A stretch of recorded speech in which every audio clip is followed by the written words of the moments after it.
محترم حضرات، جیسے کہ ہم نے پہلے اعلانات کیے اور آپ حضرات کو آگاہ کیا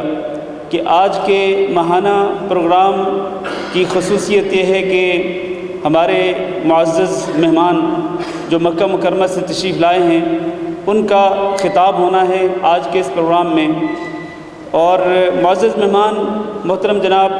ڈاکٹر نعیم الرحمن صاحب آپ کے سامنے تشریف فرما ہیں۔ آپ جامعہ ام القریٰ یعنی ام القریٰ یونیورسٹی مکہ مکرمہ میں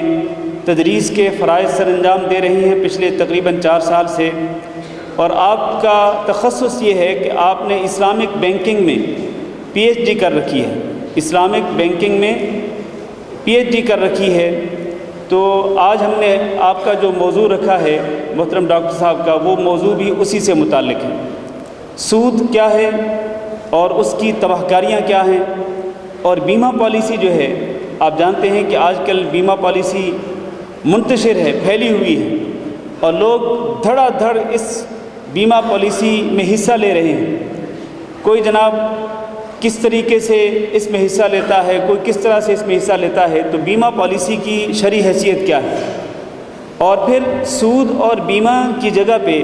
ہمیں اسلام نے جو ایک متبادل نظام دیا ہے جس کو تکافلی نظام کہا جاتا ہے، وہ تکافلی نظام کیا ہے، کس طرح سے ہم اس تکافلی نظام پہ عمل کر کے فوائد و ثمرات حاصل کر سکتے ہیں۔ تو میں زیادہ وقت نہیں لینا چاہتا، اپنے معزز مہمان سے صد شکریہ کے ساتھ التماس کرتا ہوں کہ وہ اس اہم موضوع پر اپنے خطاب کا آغاز فرمائیں۔ آپ سے بھی گزارش ہے، ماؤں بہنوں سے بھی گزارش ہے کہ ہمتن گوش ہو کر پوری توجہ کے ساتھ ڈاکٹر صاحب کے خطاب کو سنیں اور یہ جاننے کی کوشش کریں کہ سود کی تباہ کاریاں کیا ہیں، بیمہ پالیسی کی شرعی حیثیت کیا ہے، اور تکافلی نظام کیا ہوتا ہے۔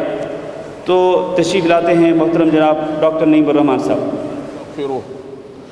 ونعوذ باللہ من شرور انفسنا وسیئات اعمالنا، من يهده الله فلا مضل له ومن يضلله فلا هادي له،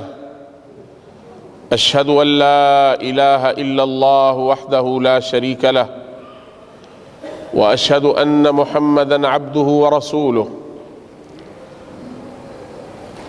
ايها الناس، فإن خير الحديث كتاب الله، وخير الهدي هدي محمد صلى الله عليه وسلم، وشر الأمور محدثاتها، وكل محدثة بدعة، وكل بدعة ضلالة، وكل ضلالة في النار. أما بعد، فأعوذ بالله من الشيطان الرجيم. يا أيها الذين آمنوا اتقوا الله وذروا ما بقي من الربا إن كنتم مؤمنين، فإن لم تفعلوا فأذنوا بحرب من الله ورسوله، وإن تبتم فلكم رؤوس أموالكم لا تظلمون ولا تظلمون، وإن كان ذو عسرة فنظرة إلى ميسرة، وأن تصدقوا خير لكم إن كنتم تعلمون. وقال الله في آية أخرى: يا أيها الذين آمنوا لا تأكلوا الربا أضعافا مضاعفة واتقوا الله لعلكم تفلحون، واتقوا النار التي أعدت للكافرين، وأطيعوا الله والرسول لعلكم ترحمون. وقال الله في آية أخرى: الذين يأكلون الربا لا يقومون إلا كما يقوم الذي يتخبطه الشيطان من المس، ذلك بأنهم قالوا إنما البيع مثل الربا، وأحل الله البيع وحرم الربا، فمن جاءه موعظة من ربه فانتهى فله ما سلف وأمره إلى الله، ومن عاد فأولئك أصحاب النار هم فيها خالدون. وعن جابر رضي الله عنه قال: لعن رسول الله صلى الله عليه وسلم آكل الربا وموكله وكاتبه وشاهديه. وقال صلى الله عليه وسلم هم سواء. انتہائی معزز اور محترم برادران گرامی قدر اور انتہائی واجب الاحترام بزرگان من، اللہ ذوالجلال والاکرام کی بڑائی اور کبریائی اور اس کی ذات بے ہمتا کے لیے ہر طرح کا تشکر و سپاس اور اس کے لیے ہر طرح کی ہماری بندگی اور عبادت، اور میرے اور آپ کے امام سید الاولین والآخرین حضرت محمد الرسول اللہ صلی اللہ علیہ وسلم کی ذات بالا صفات پر لا تعداد اور بے حد و حساب درود و سلام. اللہم صلی وسلم علی عبدک ورسولک ونبیک محمد وبارک وسلم تسلیما کثیرا کثیرا. حضرات، میرے انتہائی محترم اور انتہائی فاضل مکرم برادر عزیز دکتور حافظ اسحاق حفظہ اللہ، انہوں نے جس مضمون کی طرف نشاندہی کی ہے اور جو آج میری اس گفتگو کا عنوان ہے، سود، بیمہ اور اسلام کا تکافلی نظام، یہ اگرچہ 3 مختلف مضامین ہیں اور ہر مضمون اپنی نوعیت اور اپنی اہمیت کے لحاظ سے ایک مستقل مضمون کی حیثیت اختیار کرتا ہے، لیکن چونکہ سارے مضامین آپس میں متعلقہ ہیں، ایک دوسرے کے ساتھ جڑے ہوئے ہیں، اور سب سے بڑھ کر جو ہمارا مالیاتی نظام ہے، ہمارا لین دین کا نظام، مالیاتی نظام، فائنانشل سسٹم، چونکہ یہ ساری چیزیں ان کے ساتھ جڑی ہوئی ہیں، اس لیے انشاءاللہ العزیز ہم کوشش کریں گے کہ نبی کریم صلی اللہ علیہ وسلم کی احادیث کی روشنی میں اور قرآن کریم کی آیات کی روشنی میں ہم آپ کے سامنے یہ گزارشات رکھیں کہ ان کی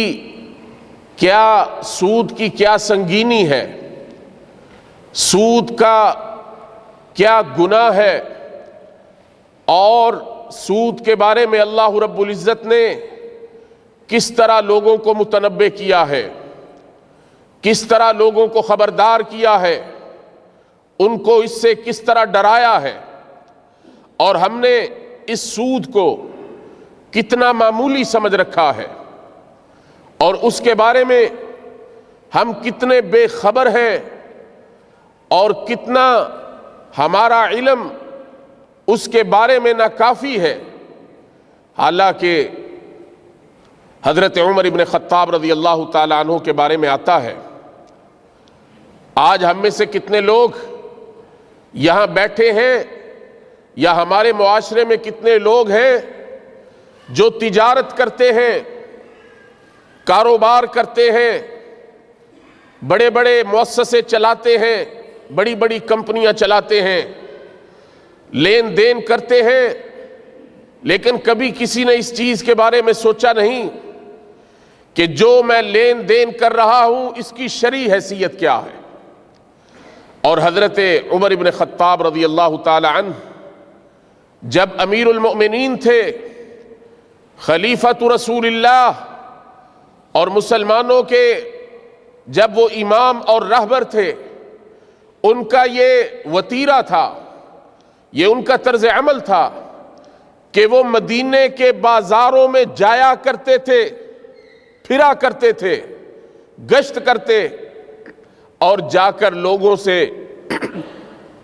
سود کے بارے میں پوچھا کرتے تھے، لوگوں سے سود کے بارے میں پوچھتے تھے. جو مدینے کے بازاروں میں بیٹھے ہوئے دکاندار خرید و فروخت کرنے والے ان سے حضرت عمر ابن خطاب جا کے پوچھتے تھے سود کے بارے میں، اور اگر کوئی شخص سود کے بارے میں جواب نہ دے سکتا، اس کے بارے میں اس کا علم نہ ہوتا، تو حضرت عمر اس کو بازار سے اٹھا دیا کرتے تھے، کہتے تھے تیرا یہ حق نہیں ہے، تو اس قابل نہیں ہے، تیرے لیے یہ جائز نہیں ہے کہ تو مسلمانوں کے بازار میں بیٹھ کے تجارت کرے، کہ تجھے سود کا علم ہی نہیں، تجھے علم ہی نہیں کہ سود کیا ہے۔ تو ہمیں اس بات کا ڈر ہے کہ یا تو خود سود کے اندر مبتلا ہو جائے گا، یا کسی دوسرے آدمی کو جو ہے وہ اس سود کے اندر جو ہے وہ تم گرفتار کر دو گے۔ یہ اتنی اہمیت کی بات ہے، لیکن ہم نے کبھی اس کے بارے میں غور و فکر ہی نہیں کیا، ہم نے کبھی اس کے بارے میں سوچا نہیں۔ اور یہ وہ چیز ہے کہ جس کے بارے میں قرآن کریم میں سب سے زیادہ اور سب سے شدید وعید آئی ہے، اگرچہ اور بھی بہت بڑے بڑے گناہ ہیں، اگرچہ اور بھی کبائر ہیں، ذنوب، بڑے بڑے گناہ، اور ان میں سے سب سے بڑا گناہ جو ہے وہ شرک ہے۔ آپ جو ہے وہ اکثر سنتے ہیں ان الشرک لظلم عظیم، لیکن ان ساری چیزوں کے باوجود کسی انسان کو قتل کرنا یہ بھی بہت بڑا گناہ ہے، لیکن انسانیت کا قتل یا اللہ کے ساتھ شرک کرنے کا گناہ، اللہ رب العزت نے اس کے بارے میں یہ وعید نازل نہیں فرمائی جو اس سود کے بارے میں نازل فرمائی ہے۔ اللہ رب العزت نے فرمایا کہ یا ایھا الذین آمنوا اتقوا اللہ، اے ایمان والو اللہ سے ڈرو، وذروا ما بقی من الربا، اور سود میں سے جو کچھ باقی بچ گیا ہے اس کو چھوڑ دو، ان کنتم مؤمنین، اگر تم ایمان رکھنے والے ہو۔ جس کسی کا کوئی سودی لین دین ہے وہ اس کو چھوڑ دے، جو سود باقی بچ گیا ہے اس سے کنارہ کش ہو جائے، اس سے دستبردار ہو جائے، اس سے تنازل اختیار کر لے، ان کنتم مؤمنین، اگر تم مومن ہو۔ اور یاد رکھو فَإِن لَّمْ تَفْعَلُوا، اگر تم یہ نہیں کرتے، فَأْذَنُوا بِحَرْبٍ مِّنَ اللَّهِ وَرَسُولِهِ، تو پھر اس چیز کے لیے تیار ہو جاؤ کہ اللہ اور اللہ کے رسول کا تمہارے خلاف اعلان جنگ ہے۔ یہ کسی اور گناہ کے بارے میں اللہ نے نہیں فرمایا، صرف اور صرف سود کے بارے میں فرمایا ہے۔ اور اس کے علاوہ اللہ کے نبی کی احادیث میں جو ہمیں چیزیں ملتی ہیں انسان کے رونگٹے کھڑے ہو جاتے ہیں۔ اگر کسی کے دل میں ایمان ہو، اگر ایمان کا کوئی جذبہ، کوئی داعیہ، کوئی ایمان کی رمق اس کے دل میں موجود ہو، تو وہ انسان کانپ جاتا ہے کہ اللہ کے نبی صلی اللہ علیہ وسلم نے اس کے بارے میں کیا فرمایا ہے۔ نبی کریم صلی اللہ علیہ وسلم نے فرمایا کہ لوگو اجتنبوا السبع الموبقات، جو 7 چیزیں ہلاک کرنے والی ہیں ان سے ڈرو۔ نبی کریم صلی اللہ علیہ وسلم لوگوں کو جو ہے وہ آگاہ کرتے ہیں۔ قالوا یا رسول اللہ وما ہن، اے اللہ کے رسول وہ جو 7 چیزیں ہلاک کرنے والی ہیں وہ کیا ہیں؟ اللہ کے پیغمبر علیہ السلام نے فرمایا الشرک باللہ، سب سے پہلی چیز جو ہلاک کرنے والی ہے وہ اللہ کے ساتھ کسی کو شریک بنانا، والسحر، اور دوسرا جادو کرنا، کسی کے ساتھ یہ شیطانی عمل کرنا جس کو ہم جادو کہتے ہیں۔ اور اس کے بعد اللہ کے نبی علیہ السلام نے فرمایا وَقَتْلُ النَّفْسِ الَّتِي حَرَّمَ اللَّهُ إِلَّا بِالْحَقِّ، فرمایا کسی جان کو قتل کرنا کہ جس کو قتل کرنا اللہ نے حرام قرار دیا ہے مگر حق کے ساتھ۔ اور حق کے ساتھ قتل کرنے کا جو مسئلہ ہے یہ بھی حکومت کے دائرہ کار میں ہے، یہ بھی حکومت کے اختیار میں ہے۔ اور پھر اللہ کے پیغمبر علیہ الصلاۃ والسلام نے فرمایا وَأَكْلُ الرِّبَا، اور سود کھانا،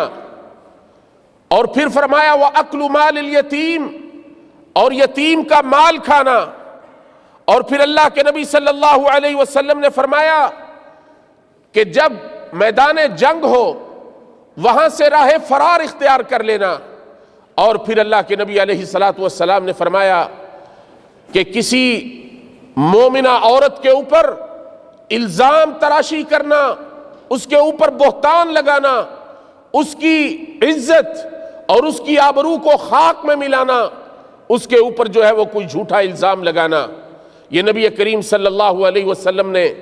7 گناہ بیان کیے، فرمایا ان گناہوں سے بچو، یہ وہ گناہ ہیں جو انسان کو ہلاک کر دیتے ہیں۔ ان میں سے ایک جو ہے وہ اللہ کے نبی صلی اللہ علیہ وسلم نے فرمایا وَأَكْلُ الرِّبَا، اور سود کھانا۔ نبی کریم صلی اللہ علیہ وسلم نے ایک دوسری حدیث میں ارشاد فرمایا لعن اللہ، اللہ رب العزت لعنت کرے کس چیز کے اوپر؟ آکل الربا، جو سود کھانے والا ہے۔ اب آپ مجھے بتائیں کہ اللہ کے نبی جس کے اوپر لعنت کر رہے ہو اس کا کیا بنے گا؟ آج ہم کسی سے پوچھیں کہ تم سودی کاروبار کرتے ہو، بینکوں کے ساتھ لین دین کرتے ہو،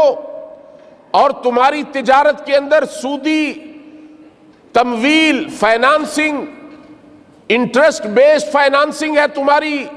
تجارت میں، تمہاری صنعت میں، تمہاری زراعت میں، اور یہ میں آپ کو امر واقعہ بتا رہا ہوں، امر واقعہ، حقیقت، کہ نمازیں پڑھنے والے التزام کے ساتھ، باقاعدگی کے ساتھ مسجدوں میں آنے والے، نمازیں پڑھنے والے، میں نے ایک شخص کو کہا کہ محترم جناب آپ کا جو کاروبار ہے اس کے بارے میں غور و فکر کریں، بینکوں کے ساتھ آپ لین دین کرتے ہیں۔ وہ کہنے لگے کہ حافظ صاحب کیا کریں، اس کے بغیر کاروبار ہی نہیں چلتا، اس کے بغیر کاروبار ہی نہیں چلتا۔ یعنی ہم اللہ کو یہ کہنا چاہتے ہیں کہ یا اللہ جو تو نے حکم دیا ہے وہ حکم قابل عمل نہیں ہے۔ اللہ رب العزت تو یہ فرماتے ہیں کہ جو مسلمان ہے، جو مومن ہے، جو اللہ اور اللہ کے رسول پر ایمان رکھنے والا ہے، یہ اس کے لیے جائز نہیں کہ وہ سودی کاروبار کرے، وہ سودی لین دین کرے، یہ اس کے لیے روا اور جائز نہیں ہے۔ لیکن ہم نعوذ باللہ اللہ کو یہ مشورہ دینے جاتے ہیں کہ یا اللہ ہمارا اس کے بغیر کاروبار ہی نہیں چلتا۔ نبی کریم صلی اللہ علیہ وسلم نے فرمایا کہ سود کھانے والا اور اس کے بعد سود کھلانے والا، وَمُوكِلَهُ، سود کھلانے والا، اور پھر اللہ کے نبی صلی اللہ علیہ وسلم نے فرمایا وَكَاتِبَهُ، اور سود لکھنے والا۔ یہ ساری چیزیں اس چیز کو بیان کرتی ہیں کہ اس معاملے کی سنگینی کیا ہے، اس معاملے کے اندر کتنا بڑا گناہ ہے، اور اس معاملے سے لوگوں کو کس طرح ڈرایا جائے۔ اللہ کے نبی علیہ الصلاۃ والسلام نے فرمایا کہ صرف کھانے والا اور کھلانے والا ہی نہیں، بلکہ جو لکھنے والا ہے وہ بھی اللہ کی لعنت کا مستحق ہے۔ اور صرف یہیں پر اکتفا نہیں کہ جس نے لکھا، حالانکہ آپ کو پتا ہے کہ یہ اسلام کے اندر، ہمارے دین کے اندر اللہ رب العزت نے اس چیز کا حکم دیا ہے کہ جب تم آپس میں کوئی معاملہ کرو تو اس کو لکھ لیا کرو، لکھ لیا کرو۔ فَلْيَكْتُبْ بَيْنَكُمْ كَاتِبٌ بِالْعَدْلِ وَلَا يَأْبَ كَاتِبٌ أَن يَكْتُبَ كَمَا عَلَّمَهُ اللَّهُ، فرمایا جس کو اللہ نے لکھنے کی طاقت دی ہے، لکھنا جس کو سکھایا ہے، فرمایا یہ اس کے لیے جائز نہیں کہ جب کوئی آدمی اس کے پاس اپنا معاملہ لے کر آئے اور وہ کہے کہ ہمیں یہ لکھ دو تو وہ اس سے انکار کرے۔ اللہ رب العزت نے ہمیں حکم دیا ہے کہ ہر معاملے کو لکھ لیا کرو۔ کس لیے؟ تاکہ اس سے لوگوں کے درمیان اختلافات پیدا نہیں ہوتے، جھگڑے پیدا نہیں ہوتے، لوگوں کے درمیان تنازع پیدا نہیں ہوتا۔ لوگوں کے درمیان پھر جب جھگڑا اور تنازع پیدا ہو تو اس کے بعد بغض اور عداوت پیدا ہوتا ہے، بغض اور عداوت جنم لیتے ہیں، اور اللہ رب العزت جو ہے وہ ایسے معاشرے کو پسند نہیں فرماتے۔ اللہ رب العزت تو کہتے ہیں کہ انما المؤمنون اخوہ، مومن جو ہے وہ تو سارے بھائی بھائی ہیں، اور اللہ رب العزت نے اسی لیے وہ چیزیں حرام قرار دے دیں جن کی وجہ سے کسی قسم کا تنازع اور کسی قسم کا اختلاف یا کسی قسم کا نزاع لوگوں کے درمیان جنم لے سکتا تھا۔ اللہ رب العزت نے فرمایا یا ایھا الذین آمنوا انما الخمر والمیسر والانصاب والازلام رجس من عمل الشیطان فاجتنبوه لعلکم تفلحون انما يريد الشيطان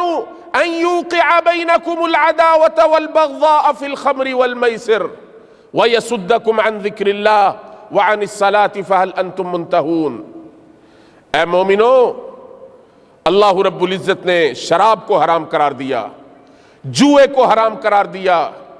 یہ تیر چلانے اور یہ پانسے چلانے اور یہ فال معلوم کرنے، فرمایا ان ساری چیزوں کو اللہ رب العزت نے حرام قرار دیا۔ فرمایا یہ ساری کی ساری شیطان کی چالاکیاں ہیں،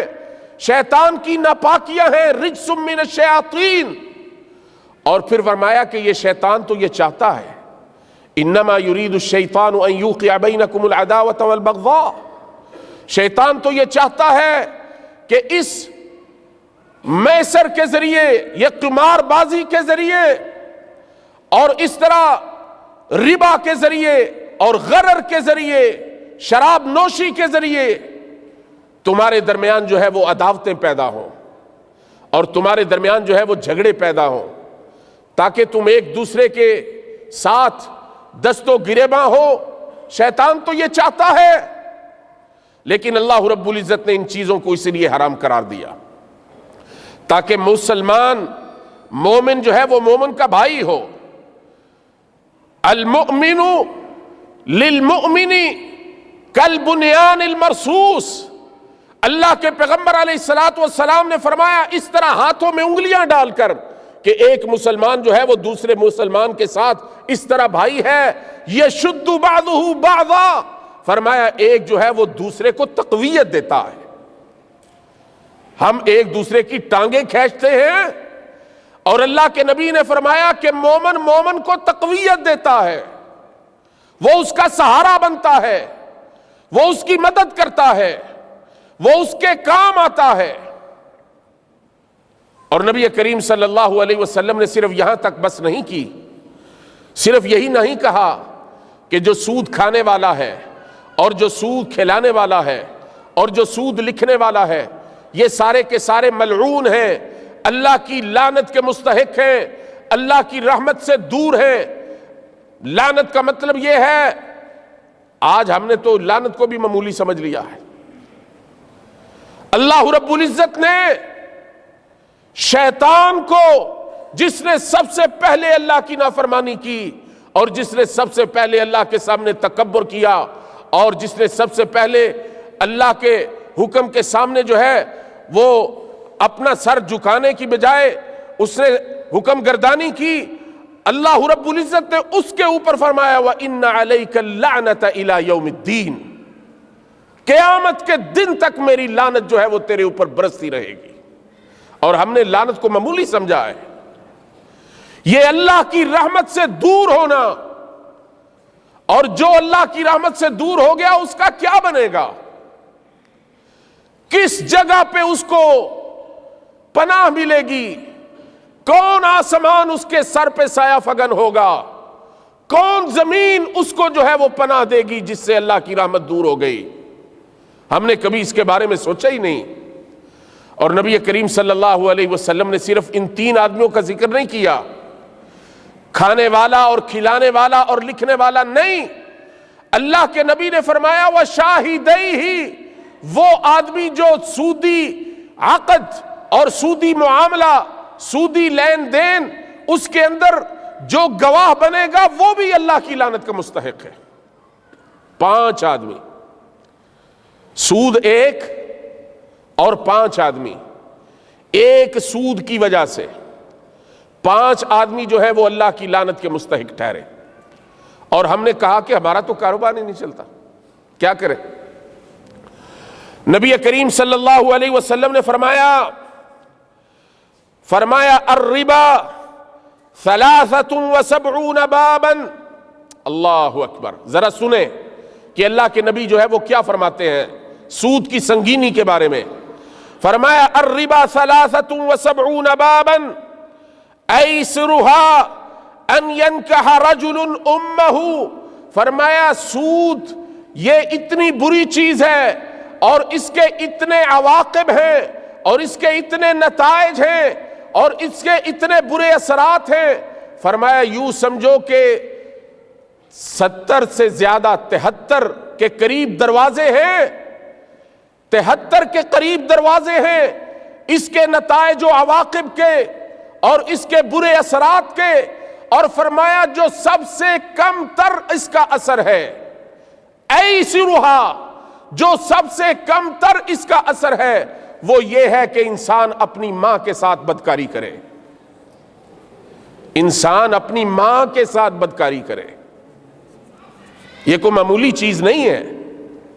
اور پھر نبی کریم صلی اللہ علیہ وسلم نے فرمایا کہ جو شخص جانتا ہو جو شخص، اور 1 درہم، جیسے ہم کہتے ہیں نا کہ یہ 1 ریال ہے، یہ 1 دینار ہے، یہ 1 روپیہ ہے، یہ 1 ڈالر ہے، فرمایا 1 درہم جو آدمی یاکل الربا، وہ 1 درہم سود کا کھا لیتا ہے، جانتے ہوئے بوجھتے ہوئے اپنے ہوش و حواس کے قائم ہوتے ہوئے وہ 1 درہم سود کا کھا لیتا ہے، فرمایا اس طرح ہے جس طرح اس نے 36 یعنی 36 کے قریب 36 مرتبہ اس نے زنا کیا، 36 مرتبہ اس نے زنا کیا ہے 1 درہم سود کھانے کی وجہ سے۔ یہ کوئی معمولی چیزیں ہیں؟ اور اسی لیے حضرت عمر جو تھے وہ بازاروں میں پھرتے تھے تاکہ لوگوں کو ڈرائیں، اور حضرت عمر کہتے تھے کہ ہائے افسوس،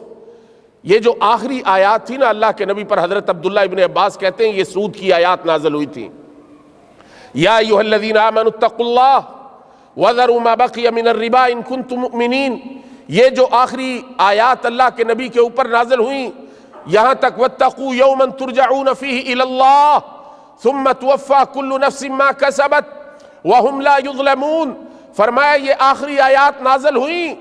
اور اس کے تھوڑے دنوں کے بعد اللہ کے نبی دنیا سے تشریف لے گئے۔ اور حضرت عمر کہتے ہیں کہ اے کاش اللہ کے نبی تھوڑے دن اور زندہ رہتے، کم از کم ہم سود کے بارے میں اللہ کے نبی سے پوچھ لیتے کہ کون کون سی چیز جو ہے وہ سود کے اندر شامل ہے، کیونکہ یہ اتنا بڑا گناہ ہے اور اس کی اتنی شکلیں ہیں اور اس کے اتنے مختلف صورتیں ہیں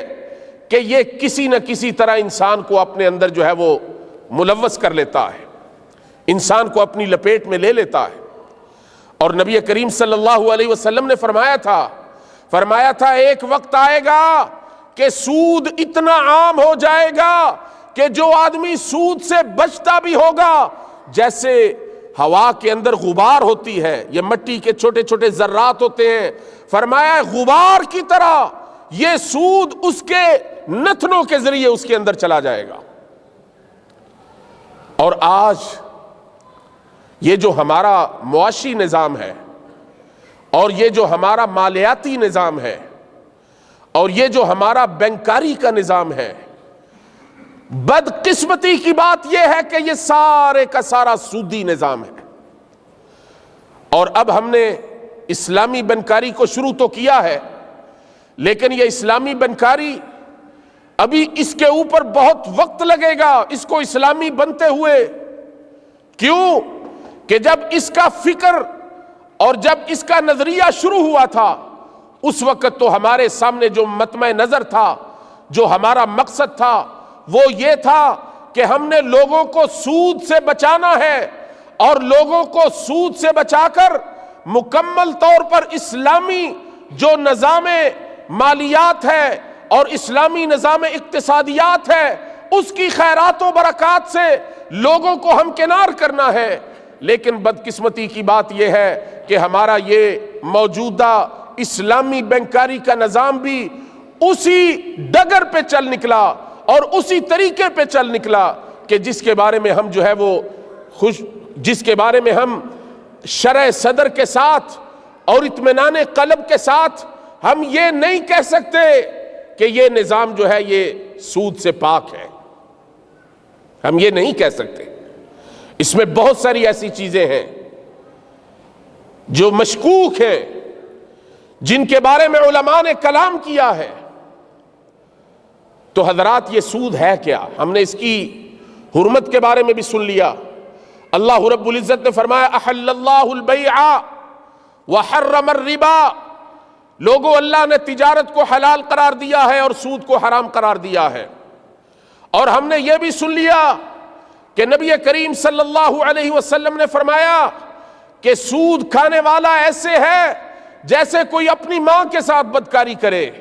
اور نبی کریم صلی اللہ علیہ وسلم نے فرمایا کہ سود کا ایک درم کھانے والا اس طرح ہے جس طرح وہ 36 مرتبہ زنا کاری کرے، اور نبی کریم صلی اللہ علیہ وسلم نے فرمایا کہ سود کو کھانے والا اور اس کا کھلانے والا اور اس کا لکھنے والا اور اس کے اوپر گواہ بننے والا، وہ سارے کے سارے اللہ کی لعنت کے مستحق ہیں اور سارے کے سارے اللہ کی رحمت سے دور ہیں۔ یہ چیزیں تو ہم نے سن لی۔ اب ہمیں یہ جاننا چاہیے کہ یہ سود ہے کیا؟ قرآن کریم کے اندر اللہ رب العزت نے اس لفظ کو کئی جگہ استعمال کیا ہے۔ وَأَنزَلْنَا، اللہ رب العزت نے فرمایا کہ جب ہم آسمان سے بارش کو برساتے ہیں اور پھر وہ بارش جب زمین پہ آتی ہے، اہتزت وربت، وہ بارش کے پانی کی وجہ سے زمین کا پھول جانا، زمین کے اندر اضافہ ہو جانا، اور پھر اس کے اندر زمین کے اندر سے جو ہے وہ کسی سبزے کا اگ آنا، اللہ رب العزت نے وہاں پر اس کلمے کو ذکر کیا ہے، وربت۔ اور اسی طرح اللہ رب العزت نے ذکر کیا ہے وَمَا آتَيْتُم مِّن رِّبًا لِّيَرْبُوَ فِي أَمْوَالِ النَّاسِ فَلَا يَرْبُو عِندَ اللَّهِ وَمَا آتَيْتُم مِّن زَكَاةٍ تُرِيدُونَ وَجْهَ اللَّهِ فَأُولَٰئِكَ هُمُ الْمُضْعِفُونَ۔ فرمایا وہ مال جو تم یتیموں سے لیتے ہو، یتیموں کا مال کھاتے ہو ظلم کے ساتھ، ان الذین یأکلون اموال الیتامی ظلما انما یأکلون فی بطونہم نارا، فرمایا جو ظلم کرتے ہوئے کسی یتیم کا مال کھا لے، وہ اپنے پیٹ میں یتیم کا مال نہیں بلکہ وہ جہنم کی آگ ڈال رہا ہے، وہ جہنم کی آگ سے اپنے پیٹ کو بھر رہا ہے۔ نبی کریم صلی اللہ علیہ وسلم ہمیں یہ فرما رہے ہیں، اور اللہ رب العزت ہمیں یہ فرما رہے ہیں وَمَا آتَيْتُم مِّن رِّبًا لِّيَرْبُوَ فِي أَمْوَالِ النَّاسِ فَلَا يَرْبُو عِندَ اللَّهِ، فرمایا اللہ کی بارگاہ میں یہ مال بڑھتا نہیں۔ وَمَا آتَيْتُم مِّن زَكَاةٍ تُرِيدُونَ وَجْهَ اللَّهِ، فرمایا وہ مال جو تم اللہ کے لیے صدقہ دیتے ہو، زکوٰۃ کی شکل میں دیتے ہو، خیرات کی شکل میں دیتے ہو، غریبوں کی مدد کے لیے جو مال تم خرچ کرتے ہو، فرمایا وہ مال وَمَا آتَيْتُم مِّن زَكَاةٍ تُرِيدُونَ وَجْهَ اللَّهِ أُولَٰئِكَ هُمُ الْمُضْعِفُونَ، اللہ رب العزت اس مال کو اور زیادہ بڑھا دیتے ہیں۔ اور اسی طرح اللہ رب العزت نے فرمایا يَمْحَقُ اللَّهُ الرِّبَا، اللہ رب العزت سود کا قلع قمع کر دیتے ہیں۔ اور یہ آپ دیکھ لیں اپنے معاشرے میں، اپنی سوسائٹی میں، کہ جو لوگ سودی کاروبار کرتے ہیں ان کا انجام جو ہے وہ کبھی اچھا نہیں ہوا، ان کی عاقبت کبھی اچھی نہیں ہوئی۔ دنیا کے اندر بھی ان کا کاروبار، ان کی تجارت، ان کا مال، ان کا استثمار ایک نہ ایک دن آتا ہے اور لوگ دیکھتے ہیں، وہ لوگوں کے لیے نشان عبرت بن جاتے ہیں، لوگوں کے لیے نشان عبرت بن جاتے ہیں۔ کیوں؟ اس لیے کہ اللہ فرماتے ہیں یمحق اللہ الربا، اللہ اس سود کا قلع کما کرتا ہے، اللہ اس سود کو ناپید کرتا ہے، اس کو مٹا دیتا ہے، اس کا ستیہ ناش کر دیتا ہے، اس کے اندر کوئی بڑھوتری نہیں، کوئی اضافہ نہیں۔ بظاہر تو انسان کو یہ نظر آتا ہے نا کہ میں سود لے رہا ہوں اور میرا مال بڑھ رہا ہے، لیکن در حقیقت وہ بڑھ نہیں رہا ہوتا، وہ اللہ کی بارگاہ میں اللہ کی نظر میں بڑھ نہیں رہا ہوتا، بلکہ وہ انسان کی تباہی اور بربادی کا باعث بن رہا ہوتا ہے۔ اور دوسرا اللہ رب العزت نے فرمایا وَيُرْبِ الصَّدَقَاتِ، اور یہ جو کلمہ ہے وَيُرْبِ، اور اللہ اس کو بڑھاتا ہے۔ یعنی انسان جب صدقہ دیتا ہے، ہم تو یہ سمجھتے ہیں کہ مال میں سے میں نے صدقہ دیا میرا مال کم ہو گیا، لیکن نبی کریم صلی اللہ علیہ وسلم نے فرمایا کہ جب انسان صدقہ دیتا ہے تو یہ صدقہ اللہ کے ہاتھ میں، اللہ تعالیٰ اپنے ہاتھ میں لے لیتے ہیں، اور اللہ رب العزت فرماتے ہیں میں تیرے اس صدقے کی حفاظت کروں گا اور میں اس کو بڑھاؤں گا، اس کے اندر اضافہ کروں گا، اس کے اندر ترقی اور بڑھوتری ہوگی۔ اور فرمایا کل قیامت کے دن میں تو نے 1 دینار دیا ہوگا، تو نے 1 سکہ دیا ہوگا، تو نے 1 ریال اور 1 روپیہ دیا ہوگا، میں اس کو اتنا بڑھاؤں گا تیرے اخلاص کی وجہ سے اور تیری للہیت کی وجہ سے، میں اتنا بڑھاؤں گا کہ کل قیامت کے دن میں پہاڑ کی اس کا اجر تجھے عطا کروں گا۔ وَيُرْبِ الصَّدَقَاتِ، اللہ تعالیٰ اس کی حفاظت کرتے ہیں اپنے ہاتھ میں لے کر اور اس کو بڑھاتے ہیں۔ تو حضرات، کوئی ایسا معاملہ،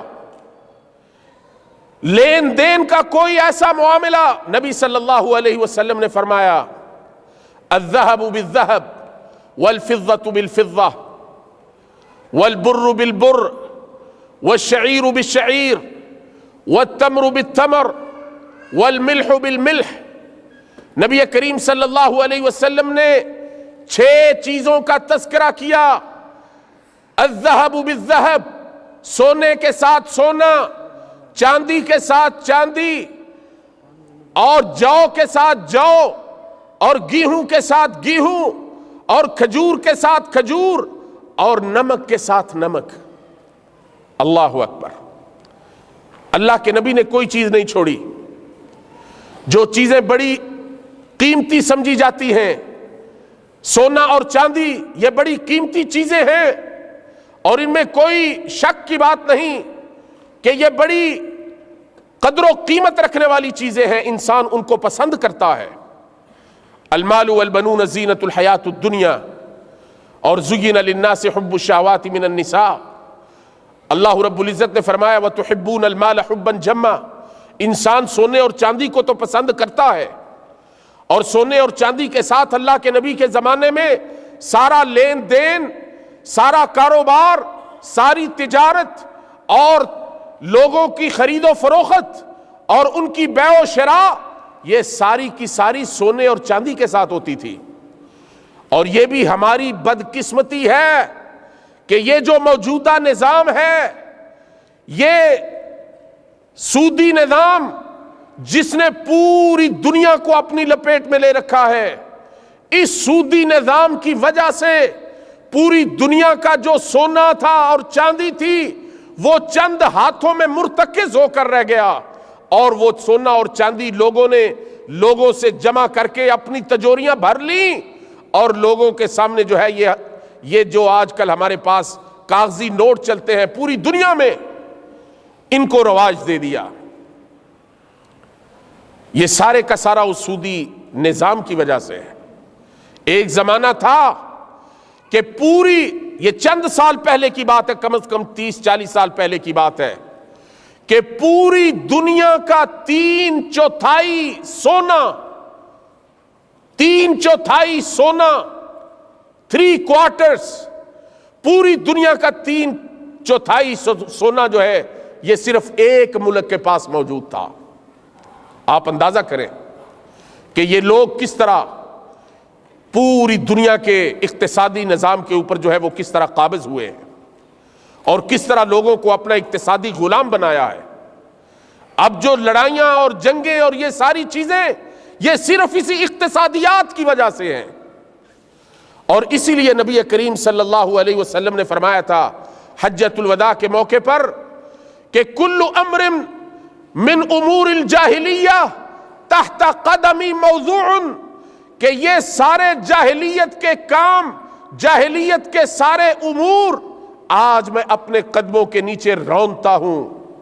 اور ان میں اللہ کے نبی صلی اللہ علیہ وسلم نے فرمایا تھا کہ سب سے پہلے میں اپنے خاندان کا سود، حضرت عباس بن عبد المطلب اللہ کے نبی صلی اللہ علیہ وسلم کے چچا جان، وہ اس سودی کاروبار میں ملوث تھے۔ اللہ کے نبی نے فرمایا کہ سب سے پہلے جس سود کو میں معاف کرتا ہوں اور جس سود سے میں تنازل اختیار کرتا ہوں اور میں اپنے خاندان کی دستبرداری کا اعلان کرتا ہوں، وہ میرے چچا عباس بن عبد المطلب کا سود ہے۔ حضرات، یہ وہ سود ہے جس کی وجہ سے پوری انسانیت جو ہے وہ اس وقت جکڑی ہوئی ہے۔ اور علامہ اقبال نے بڑی خوبصورت بات کہی تھی، یہ بینکوں کے نظام کے حوالے سے اور اس سودی نظام کے حوالے سے۔ اس نے کہا تھا ظاہر میں تجارت ہے، حقیقت میں جوا ہے، سود ایک کا، یعنی ایک آدمی جو ہے وہ تو سود لے کے اپنے گھر میں چلا گیا۔ ایک ملک کا میں نے آپ کو بتایا کہ وہ دنیا کا 3/4 سونا اپنے خزانے میں ڈال کے بیٹھ گیا اور باقی ساری دنیا تو کنگال ہو گئی۔ ظاہر میں تجارت ہے، حقیقت میں جوا ہے۔ ظاہر میں تجارت ہے، حقیقت میں جوا ہے، سود ایک کا، لاکھوں کے لیے مرگ مفاجات۔ اللہ رب العزت ہمیں اس سود سے محفوظ رکھے، اللہ رب العزت ہماری نسلوں کو سود سے محفوظ رکھے۔ اور یہ سود یہی ہے کہ انسان، نبی کریم صلی اللہ علیہ وسلم نے، بس اس کے بعد ہم دوسرا شروع کرتے ہیں کیونکہ وقت تو بھی اس کی تفصیل اور اس کی تشریح میں اور زیادہ چاہیے، لیکن ابھی ہم نے بیمے کے بارے میں بات کرنی ہے اور اسلام کے تکافلی نظام کے بارے میں بات کرنی ہے۔ اس حدیث کی روشنی میں آپ یہ دیکھ لیں کہ سود کیا ہے۔ نبی صلی اللہ علیہ وسلم نے ان 6 چیزوں کا ذکر کیا جو میں نے آپ کے سامنے رکھی، اور اس کے بعد اللہ کے نبی نے فرمایا مثلاً بمثل وزناً بوزن یداً بید کیلاً بکیل، فرمایا پورا وزن جتنا دو اتنا لو، جتنی مثال ہو اتنی مثال لو، اور جتنا کیل ہو، جتنا پیمانہ ہو اس پیمانے کے مطابق لو، اور یدن بیدن ایک ہاتھ دو، ایک ہاتھ لو۔ اور اس کے بعد اللہ کے نبی صلی اللہ علیہ وسلم نے فرمایا من زاد او استزاد فقد اربا، فرمایا جو شخص دے کچھ اور پھر اس کے بعد مانگے زیادہ، فرمایا فقد اربا، یہ وہ شخص ہے جس نے سودی معاملہ کیا۔ نبی کریم صلی اللہ علیہ وسلم کے پاس حضرت بلال رضی اللہ تعالی عنہ کھجوریں لے کر آئے، اللہ کے نبی کو کھجوریں پیش کی، وہ بڑی اچھی کھجوریں تھی۔ نبی صلی اللہ علیہ وسلم نے فرمایا کہاں سے لائے ہو؟ کہنے لگے کہ یا رسول اللہ یہ خیبر سے آئی ہیں۔ اللہ کے نبی نے فرمایا کیا خیبر کی کھجوریں اسی طرح کی ہیں؟ فرمایا نہیں یا رسول اللہ، یہ کھجوریں ذرا ہلکی تھی ہمارے پاس، وہ ساری ملی جلی تھی، ہم نے وہ کھجوریں دے کر یہ اچھی کھجوریں جو ہیں وہ آپ کے لیے لی ہیں۔ نبی صلی اللہ علیہ وسلم کو کہنے لگے کہ جو ہلکی کھجوریں تھی اس کے 2 سا یعنی 2 کلو مثال کے طور پر ہم نے وہ دیے، اور 1 کلو یہ اچھی کھجور ہم نے لے لی۔ نبی صلی اللہ علیہ وسلم نے فرمایا یہ ربا ہے، یہ سود ہے۔ اور اللہ کے نبی نے فرمایا اگر تم اس طرح کا کام کرنا چاہو تو کھجوروں کو آپس میں اس طرح ان کا تبادلہ کرنے کی بجائے اگر کھجوروں کا تبادلہ کرنا ہوگا تو تمہیں ایک ہی وزن دینا ہوگا اور ایک ہی وزن لینا ہوگا۔ لیکن اگر تم یہ سمجھتے ہو کہ ان کی جنس مختلف ہے، ان کی نوعیت مختلف ہے، ان کی کوالٹی مختلف ہے، تو پھر کیا کرو؟ اللہ کے نبی صلی اللہ علیہ وسلم نے فرمایا فَإِذَا اخْتُلِفَتِ الْجِنْسِ فَبِعُوا مَا شِئْتُمْ، پھر تم اس چیز کو بیچ دو. فرمایا جب تمہارے پاس یہ کھجوریں کٹی ہوئی تھی، یہ کھجوریں تم بیچ دیتے اور پیسے لے لیتے، اور اس کے بعد جو دوسری کھجوریں تمہیں پسند تھی وہ خرید لیتے. اب دو طرح کے سود نبی صلی اللہ علیہ وسلم کے زمانے میں چلتے تھے، جن کو ہم ربا الجاہلیہ کہتے ہیں، ربا الفضل اور ربا النسیہ. ربا الفضل یہ تھا کہ کسی نے 1 کلو کھجور دی تو اس کے بدلے میں 1.5 کلو کھجور واپس مانگ رہا ہے. 1 درہم دیا 2 درہم واپس مانگ رہا ہے. 1 دینار دیا 2 دینار واپس مانگ رہا ہے. اس کو کہتے ہیں ربا الفضل. نبی صلی اللہ علیہ وسلم نے فرمایا لا تبیعوا الدرہم بالدرہمین ولا الدینار بالدینارین. فرمایا 1 درہم کو بیچ کر 2 درہم حاصل نہ کرو، اور 1 دینار کو بیچ کر 2 دینار حاصل نہ کرو. یہ نبی صلی اللہ علیہ وسلم نے فرمایا کہ یہ سود ہے. اب ایک آدمی کسی کو کوئی قرضہ دے اور اس قرضے کے بعد اس سے زیادہ کا مطالبہ کرے تو یہ سود ہے. ہاں اگر کوئی آدمی کسی کو قرضہ دے اور جو قرضہ لینے والا ہے وہ اپنی مرضی سے اور اس کے مطالبے کے بغیر یہ سمجھتے ہوئے کہ اس نے میرے ساتھ نیکی کی تھی یا احسان کیا تھا یا یہ میرے کام آیا تھا یا میں نے اس کے قرضے کے ساتھ کاروبار کیا اور اس میں مجھے کچھ فائدہ ہوا، اب وہ اپنی خوشی سے اپنی مرضی سے اگر اس کو کوئی چیز زیادہ دے دیتا ہے تو یہ جائز ہے. یہ نبی صلی اللہ علیہ وسلم سے ثابت ہے. اور اسی طرح نبی کریم صلی اللہ علیہ وسلم کے زمانے میں جو دوسرا سود کا ایک دوسری شکل تھی وہ یہ تھی کہ لوگ کسی کو قرض دیتے تھے یا کسی کو کوئی چیز ادھار دیتے تھے. یہ پیسہ بھی پیسے کی شکل میں بھی تھا اور یہ کھجوروں کی شکل میں، طعام کی شکل میں، ان چیزوں کی شکل میں بھی تھا کہ لوگ کسی کو کوئی چیز دے دیتے اور پھر اس کے بعد وہ کہتا کہ میں 1 سال کے بعد آپ کو واپس کر دوں گا. لیکن جب 1 سال کے بعد وہ واپس کرنے کے قابل نہیں ہوتا تھا تو یہ جس نے قرض دے رکھا تھا یہ کہتا کہ میں تجھے اور مہلت دے دیتا ہوں لیکن اس کے بدلے میں تو مجھے اور زیادہ واپس کرے گا. یعنی میں تیرا وقت بڑھا دیتا ہوں، تو میرا معاوضہ بڑھا دے. اور یہ جو آپ کے پاس اس وقت بینکوں کے اندر چلتا ہے جس کو ہم کمپاؤنڈ انٹرسٹ کہتے ہیں، مضاعف، اضعاف مضاعفہ، یہ وہ چیز ہے جو آج کل چلتی ہے کہ اگر آپ نے پہلے مہینے میں دے دیا تو ٹھیک ہے، اگر دوسرا مہینہ شروع ہو گیا تو سود کی شرح جو ہے وہ بڑھ گئی، اگر تیسرا مہینہ شروع ہوا تو سود کی شرح اور زیادہ ہو گئی. اور پھر ایک وقت ایسا ہوتا ہے، ایک وقت ایسا آتا ہے کہ انسان جو ہے وہ ساری زندگی وہ سود ہی اتارتا رہتا ہے لیکن وہ سود جو ہے وہ کبھی ختم ہونے میں نہیں آتا.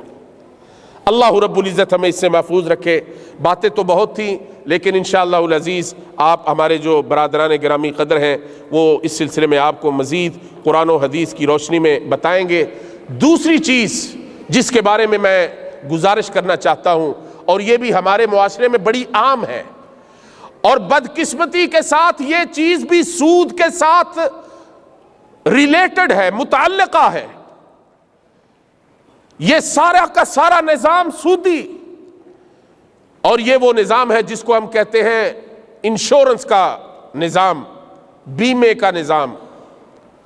اور اس انشورنس کے نظام میں کیا ہوتا ہے؟ لوگ اپنی تجارت کی انشورنس کرواتے ہیں، لوگ اپنے کاروبار کی انشورنس کرواتے ہیں، لوگ اپنی زندگی کی انشورنس کرواتے ہیں، لوگ اپنی صحت کی انشورنس کرواتے ہیں. اور یہ جس کو ہم تقلیدی یا جس کو ہم سودی انشورنس کہتے ہیں، بیمہ یا تامین، یہ کیا ہے کہ آپ کسی تامین کمپنی سے، کسی انشورنس کمپنی سے آپ جو ہے وہ ایک پالیسی خریدتے ہیں کہ مثال کے طور پر یہ میری گاڑی ہے، اس گاڑی کی جو قیمت ہے وہ 1,00,000 ریال ہے، اور اس 1,00,000 ریال کی گاڑی کو میں انشور کروانا چاہتا ہوں کسی ایکسیڈنٹ کے یا کسی اور خطرے کے پیش نظر کہ کہیں خدا نخواستہ اس کو آگ نہ لگ جائے، کوئی اس کو چوری نہ کر لے، یا کسی جگہ پر کوئی ایکسیڈنٹ جو ہے وہ کوئی حادثہ رونما نہ ہو جائے۔ اس قسم کے جو مخاطر ہیں، اس قسم کے جو خطرات ہیں، ان خطرات سے اپنے اثاثے کو بچانے کے لیے اپنی تجارت کو یا اپنی گاڑی کو یا اپنے کسی کاروباری ادارے کو یا حتیٰ کہ اپنی زندگی کو یا اپنی صحت کو کہ میں بیمار نہ ہو جاؤں، یا اگر میں مرتا ہوں تو پھر میرے بچوں کا کیا ہوگا، اس قسم کے جو مخاطر ہیں ان سے اپنے آپ کو بچانے کے لیے یہ جو سرمایہ دارانہ نظام ہے، اس نے یہ بیمے کا جو ہے وہ نظام شروع کیا ہے، اور اس بیمے کا نظام کا سارا دار و مدار جو ہے وہ اس سود کے اوپر ہے، اور وہ آپ کو کیا کہتے ہیں کہ ٹھیک ہے ہم آپ کو 1,00,000 ریال کی یہ جو گاڑی ہے اس کے عوض ہم 2,00,000 ریال کی آپ کو پالیسی دے دیتے ہیں کہ خدا نخواستہ اگر آپ کی گاڑی چوری ہو گئی یا آپ کی گاڑی جو ہے اس کا کوئی ایکسیڈنٹ ہو گیا یا اس کو آگ لگ گئی یا آپ کی گاڑی کے نیچے کوئی بندہ آ کے خدا نخواستہ فوت ہو گیا تو ہم آپ کو 2,00,000 ریال دیں گے۔ 1 سال کا ہمارا آپ کے ساتھ معاہدہ ہے، اور اس معاہدے میں یہ ہے کہ ہر مہینے آپ ہمیں جو ہے وہ 500 ریال جو ہے وہ دیتے جائیں، 200 ریال دیتے جائیں، 400 ریال دیتے جائیں، اور سال کے اندر اگر 200 ریال آپ دیتے ہیں، سال کے اندر آپ نے انشورنس کمپنی کو 2,400 ریال دے دیا، انشورنس کمپنی کو 2,400 ریال دے دیا، اور اس 2,400 ریال کے بدلے میں اگر خدا نخواستہ کوئی ایکسیڈنٹ ہو گیا یا کوئی آگ لگ گئی یا کوئی چوری ہو گئی یا آپ کی گاڑی کے نیچے کوئی بندہ آ کے فوت ہو گیا تو وہ انشورنس کمپنی آپ کو 2,00,000 ریال دے دے گی۔ اب یہ غیر اسلامی عقد ہے، کیوں کہ دیے آپ نے 2,400 اور آپ لے کتنا رہے ہیں 2,00,000۔ اسلام کے اندر یہ جائز نہیں ہے۔ اسلام نے تو غرر کی جو بیع تھی اس کو اسی لیے حرام قرار دیا تھا تاکہ کسی کے ساتھ کوئی ظلم نہ ہو۔ اب اگر آپ اپنی انشورنس کمپنی سے کلیم کرتے ہیں تو یہ انشورنس کمپنی والوں کے ساتھ ظلم ہے کہ وہ 2,400 ریال لے کر آپ کو 2,00,000 ریال دے رہے ہیں، یہ ان کے ساتھ ظلم ہے۔ اور اس کے برعکس دوسری صورت یہ ہے کہ اللہ رب العزت نے آپ کی گاڑی کو محفوظ رکھا، کوئی ایکسیڈنٹ بھی نہیں ہوا، کوئی چوری بھی نہیں ہوئی، کوئی آدمی جو ہے اللہ رب العزت حفاظت فرمائے کسی کی موت واقع نہیں ہوئی۔ اب اس صورت میں کیا ہے کہ آپ نے ان کے ساتھ معاہدہ کر رکھا اور 1 سال کے اندر آپ نے ان کو 2,400 ریال دے دیا، لیکن 2,400 ریال دینے کے بعد آپ کو حاصل کچھ نہیں ہوا، آپ کو حاصل کچھ نہیں ہوا، یہ بھی ناجائز ہے، یہ بھی ظلم ہے، یہ آپ کے ساتھ ظلم ہے۔ تو یہ ظلم، یہ ہماری جتنے جو غیر اسلامی انشورنس کمپنیاں ہیں، جو سود کی بنیاد پر انشورنس کمپنیاں چل رہی ہیں، اور اس وقت دنیا میں 90% سے زیادہ سارا کاروبار انہی کمپنیوں کا ہے۔ یہ لوگوں سے پیسے اکٹھے کرتے ہیں، پھر سودی کاروبار کے ذریعے، بینکوں کے ذریعے ان کو اور جگہ پہ استعمال کرتے ہیں، اور اس طرح ایک پالیسی کو دوسری جگہ پر انشور کرتے ہیں۔ یعنی یہاں میں نے آپ کو 2,00,000 کا دے دیا انشورنس کی پالیسی کا بیمہ، پھر میں نے کسی اور جگہ پہ اس کو اور انشور کر لیا، پھر کسی اور جگہ پہ اور انشور کر لیا۔ اور اسی طرح یہ جو بینکوں کا جو کریڈٹ ہے وہ بھی اسی طرح چلتا ہے۔ یہ جو بینک آپ کو سودی قرضہ دیتے ہیں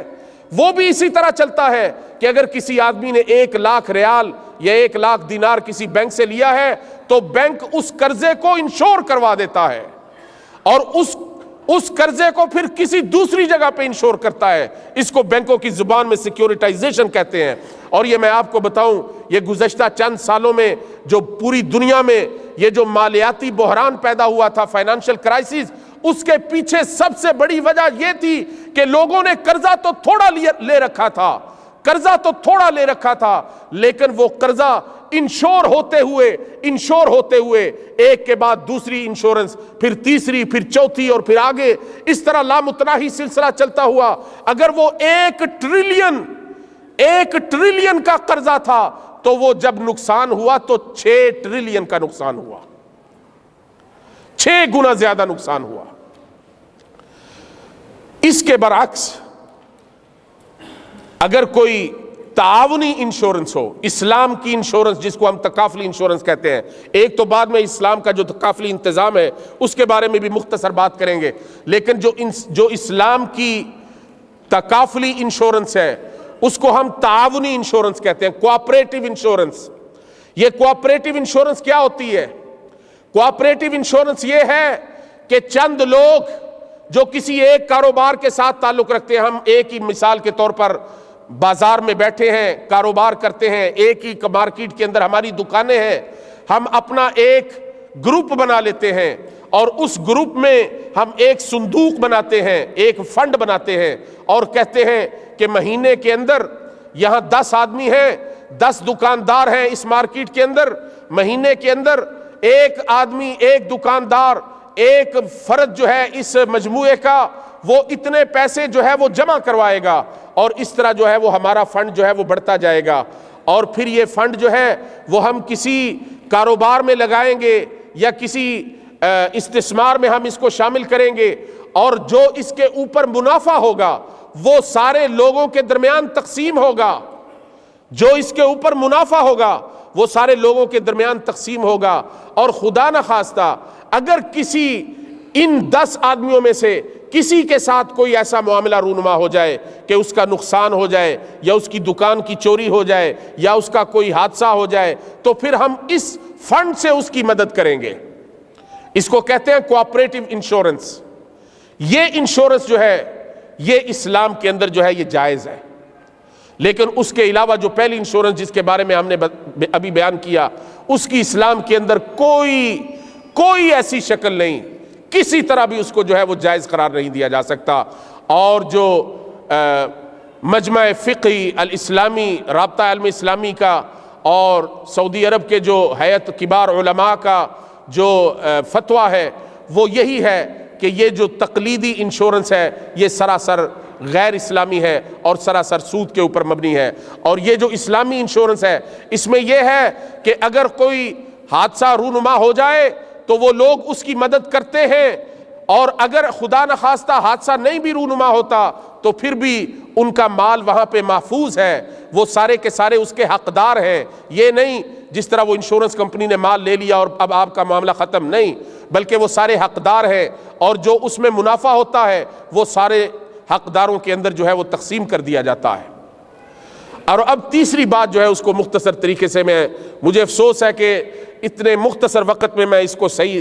حق جو ادا کرنا چاہیے تھا وہ نہیں کر سکا، لیکن کم از کم اتنا آپ کو کہ ایک اس کے بارے میں بتا دیا جائے، تعریف اس کی کر دی جائے تاکہ آپ اس سے بچ سکیں. اب یہ جو اسلام کا تکافلی نظام ہے یہ وہ نظام ہے کہ جس کے ذریعے اللہ رب العزت نے اسلامی معاشرے میں جو اوپر والا طبقہ ہے، جو فراوانی اور تونگری اور ثروت اور دولت کے مالک ہیں، ان کے اوپر اللہ رب العزت نے جو ہے وہ زکوٰۃ کو فرض قرار دیا ہے. اور ہمارے اسلام کے اندر سبحان اللہ ایک ایسا نظام موجود ہے جو تکافلی نظام ہے. اللہ شاہد ہے اور اللہ اس بات پہ گواہ ہے کہ اگر مسلمان اس تکافلی نظام کو اور اسلام کے اقتصادی نظام کو اپنا لے تو یہ دنیا کے جو نظام اس وقت چل رہے ہیں ان میں سے ہمیں کسی کی ضرورت ہی نہیں ہے. اور دنیا کے اندر جو ہے وہ آپ کو کوئی غریب آدمی نظر نہیں آئے گا. نبی کریم صلی اللہ علیہ وسلم نے حضرت معاذ بن جبل کو یمن میں بھیجا کہ جو میرے گورنر کے طور پر، میرے امیر کے طور پر وہاں جا کر تم حکمرانی کرو اور وہاں جا کر لوگوں کو اللہ کی توحید کے بارے میں بتاؤ۔ وہ اہل کتاب والے تھے، عیسائی لوگ تھے۔ نبی صلی اللہ علیہ وسلم نے فرمایا سب سے پہلے انہیں اللہ کی توحید کے بارے میں بتانا، جب وہ یہ مان لیں پھر انہیں نماز کے بارے میں بتانا کہ اللہ رب العزت نے دن اور رات میں 5 نمازیں فرض کی ہیں، جب وہ یہ مان لیں پھر انہیں زکوٰۃ کے بارے میں بتانا، اور زکوٰۃ کے بارے میں اللہ رب العزت نے اور نبی کریم صلی اللہ علیہ وسلم نے کیا فرمایا حضرت معاذ کو کہ انہیں کہنا کہ یہ زکوٰۃ جو ہے تؤخذ من اغنیائکم وترد الی فقرائکم، یہ ہم یہاں سے اکٹھی کر کے مدینے میں نہیں لے جائیں گے، بلکہ تمہارے غنی اس کو دیں گے اور جو تمہارے فقیر ہیں ان کے اوپر خرچ کی جائے گی، اگر اس میں سے کوئی چیز باقی بچے گی تو پھر وہ اللہ کے نبی کی خدمت میں پیش کی جائے گی۔ اور یہی اللہ رب العزت نے قرآن میں فرمایا خذ من اموالہم صدقۃ تطہرہم وتزکیہم بہا وصلی علیہم ان صلاتک سکن لہم واللہ سمیع علیم۔ اے میرے پیارے پیغمبر صلی اللہ علیہ وسلم، ان لوگوں سے تم زکوٰۃ لو، خذ من اموالہم صدقۃ تطہرہم بہا، اس زکوٰۃ کے ذریعے تم ان کی تطہیر کرو، ان کو پاک کرو اور ان کے مال کو بھی پاک کرو۔ اور یہ زکوٰۃ جو ہے اس کے 2 معنی ہیں، ایک تزکیہ اور ایک زکاة۔ تزکیہ کا مطلب یہ ہے کہ یہ اس کو مال کو پاک صاف کرتی ہے، اور زکاة کا مطلب یہ ہے کہ یہ مال کو بڑھاتی ہے، یہ اس کے اندر ترقی اور بڑھوتری کا اضافہ اس کا باعث بنتی ہے۔ تو نبی کریم صلی اللہ علیہ وسلم نے فرمایا کہ یہ غریبوں سے صدقہ لے کر، امیروں سے صدقہ لے کر غریبوں کے اوپر خرچ کرنا، یہ اسلام کے تکافلی نظام کی ابتدا ہے۔ اور اس میں اللہ رب العزت نے فرمایا انما الصدقات للفقراء والمساکین والعاملین علیہا والمؤلفۃ قلوبہم وفی الرقاب والغارمین وفی سبیل اللہ وابن السبیل فریضۃ من اللہ واللہ علیم حکیم۔ یہ وہ 8 چیزیں ہیں جن کو نبی کریم صلی اللہ علیہ وسلم نے، حتیٰ کہ اللہ کے نبی نے خود بھی تبدیل نہیں کیا، اللہ رب العزت نے یہ 8 چیزیں قرآن میں بیان کی جن کو ہم مصارف زکوٰۃ کہتے ہیں۔ اور نبی کریم صلی اللہ علیہ وسلم کے پاس کئی لوگ آتے تھے، کہتے تھے ہمیں مال میں سے، زکوٰۃ کے مال میں سے دے۔ نبی کریم صلی اللہ علیہ وسلم نے فرمایا اگر تم ان مستحقین میں شامل ہو تو میں تمہیں دیتا ہوں، اگر تم ان مستحقین میں شامل نہیں ہو تو میں تمہیں نہیں دے سکتا۔ اور یہ جو اسلام کا تکافلی نظام ہے یہ سب سے پہلے انسان سے شروع ہوتا ہے، انسان سے، بین المرء و ذاتہ۔ یہ کس طرح کہ ہر انسان کو اللہ رب العزت کی طرف سے یہ حکم دیا گیا ہے وابتغ فیما آتاک اللہ، وابتغ فیما آتاک اللہ الدار الآخرہ ولا تنس نصیبک من الدنیا۔ جو دنیا کے اندر تیرا نصیب ہے، جو دنیا کے اندر تیرے لیے اللہ نے مقدر کر رکھا ہے، جو تیرے لیے اللہ نے لکھ رکھا ہے، تیرے رزق میں سے اس کو تلاش کرو۔ اللہ رب العزت نے قرآن میں کیا فرمایا فَإِذَا قُضِيَتِ الصَّلَاةُ فَانْتَشِرُوا فِي الْأَرْضِ وَابْتَغُوا مِنْ فَضْلِ اللَّهِ۔ جب نماز ختم ہو جائے تو زمین کے اندر پھیل جاؤ اور اللہ کا رزق تلاش کرو۔ سب سے پہلے تو یہ تکافل انسان کی اپنی ذات کے لیے ہے، یعنی اللہ کا حکم یہ ہے میرے لیے، آپ میں سے ہر شخص کے لیے، کہ ہم لوگوں کے سامنے ہاتھ پھیلانے والے نہ بنیں، ہم لوگوں کو دینے والے بنیں۔ یہ سب سے پہلی ابتدا اسلام کے تکافلی نظام کی یہ ہے کہ انسان اپنا خود کفیل بنے۔ اور نبی کریم صلی اللہ علیہ وسلم نے فرمایا کہ ایک شخص تم میں سے ایک رسی کا ٹکڑا لے کر جائے اور جنگل سے جا کے لکڑیاں اکٹھی کر کے اپنی پیٹھ کے اوپر رکھ کے بازار میں لا کے فروخت کر دے، یہ اس چیز سے بہتر ہے کہ وہ کسی کے سامنے ہاتھ پھیلائے، کوئی اس کو دے کوئی اس کو نہ دے۔ سب سے پہلے تو یہ تکافلی نظام انسان کے اپنی ذات کے لیے، اور اس کے بعد یہ پھر اس کے بیوی اور بچوں کے لیے ہے۔ انسان کو حکم یہ دیا گیا ہے کہ اپنی بیوی اور بچوں کی کفالت کرے۔ کس طرح بیوی اور بچوں کی کفالت کرنی ہے؟ فرمایا وَعَاشِرُوهُنَّ بِالْمَعْرُوفِ فَلْيُنْفِقْ مِمَّا آتَاهُ اللَّهُ، فرمایا جو کچھ اللہ نے تمہیں دیا ہے اپنے گھر والوں پر خرچ کرو۔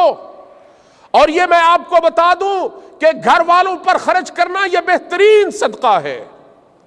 اور نبی صلی اللہ علیہ وسلم نے فرمایا کہ جو شخص صبح نکلتا ہے کاروبار کرنے کے لیے اور اس نیت سے کہ میں اپنے بیوی بچوں کے لیے کوئی مال اکٹھا کر کے لاؤں، کوئی مال جو ہے اس کو تلاش کروں، کوئی روزی جو ہے اس کو حاصل کروں، فرمایا وہ اللہ کے رستے میں جہاد کرنے والے کی طرح ہے۔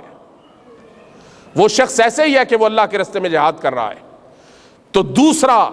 اس کا دوسرا سٹیپ جو ہے وہ یہ ہے کہ انسان اپنے بیوی بچوں کے لیے کفیل بنے۔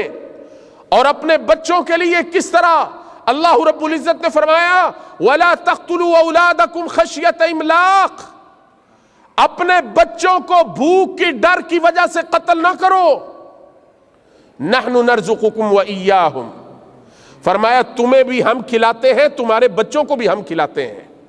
آج ہم نے تو یہ سبق پڑھ لیا نا کہ بچے دو ہی اچھے، ہم نے تو یہ سبق پڑھ لیا کہ بچے ہوں گے تو کون کھلائے گا؟ اللہ کہتے ہیں کہ تمہیں کھلانے والا بھی میں ہوں اور تمہارے بچوں کو کھلانے والا بھی میں ہوں۔ اور نبی صلی اللہ علیہ وسلم نے ایک حدیث میں فرمایا کہ تو اس وجہ سے اپنی اولاد کو قتل کر دے کہ کل وہ میرے ساتھ بیٹھ کے کھائے گی، یہ اللہ کے ساتھ شرک کرنے کے بعد سب سے بڑا گناہ ہے۔ یہ اللہ کے ساتھ شرک کرنے کے بعد سب سے بڑا گناہ ہے۔ اور پھر اس کے بعد اپنے والدین جو بوڑھے ہو جائیں ان کی کفالت کرنا۔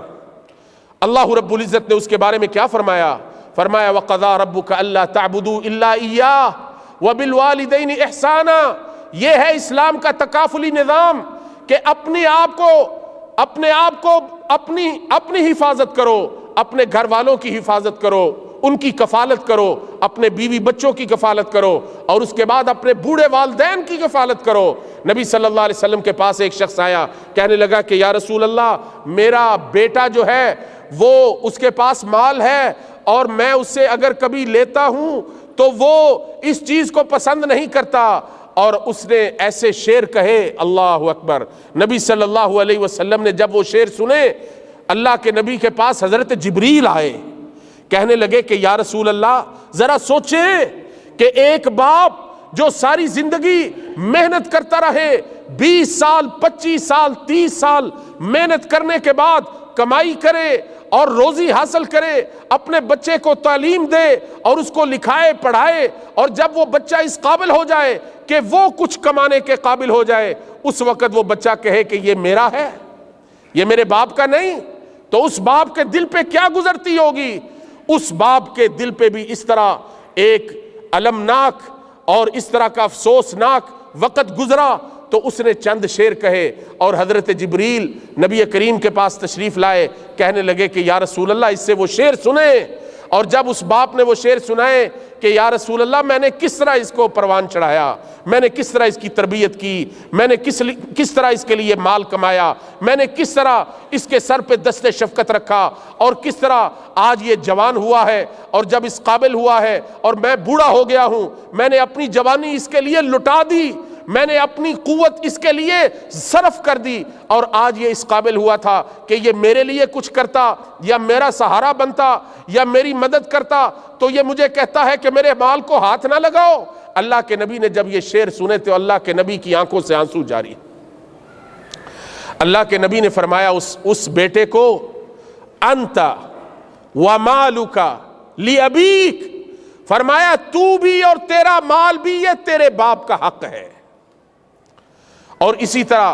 اسلام کا جو نظام ہے تکافلی، اس کے اندر سب کے اللہ نے حصے مقرر کر دیے ہیں، بیوی کے، بیٹے کے، بیٹی کے، بہن کے، بھائی کے، باپ کے، ماں کے، بھائیوں کے، یہ سارا جو اسلام کا وراثت کا نظام ہے، یہ بھی اسلام کے تکافلی نظام کا ایک حصہ ہے۔ اور پھر اس کے بعد جو معاشرے کے اندر کمزور اور ضعیف لوگ ہیں، اللہ رب العزت نے ان کا حصہ مقرر کر دیا، وفی اموالہم حق معلوم للسائل والمحروم۔ اور نبی صلی اللہ علیہ وسلم نے یہاں تک فرمایا کہ اگر تم اپنے گھر میں شوربہ بناتے ہو، اس شوربے میں پانی زیادہ کر لو تاکہ تمہارا جو پڑوسی ہے وہ بھی اس سے استفادہ کر سکے۔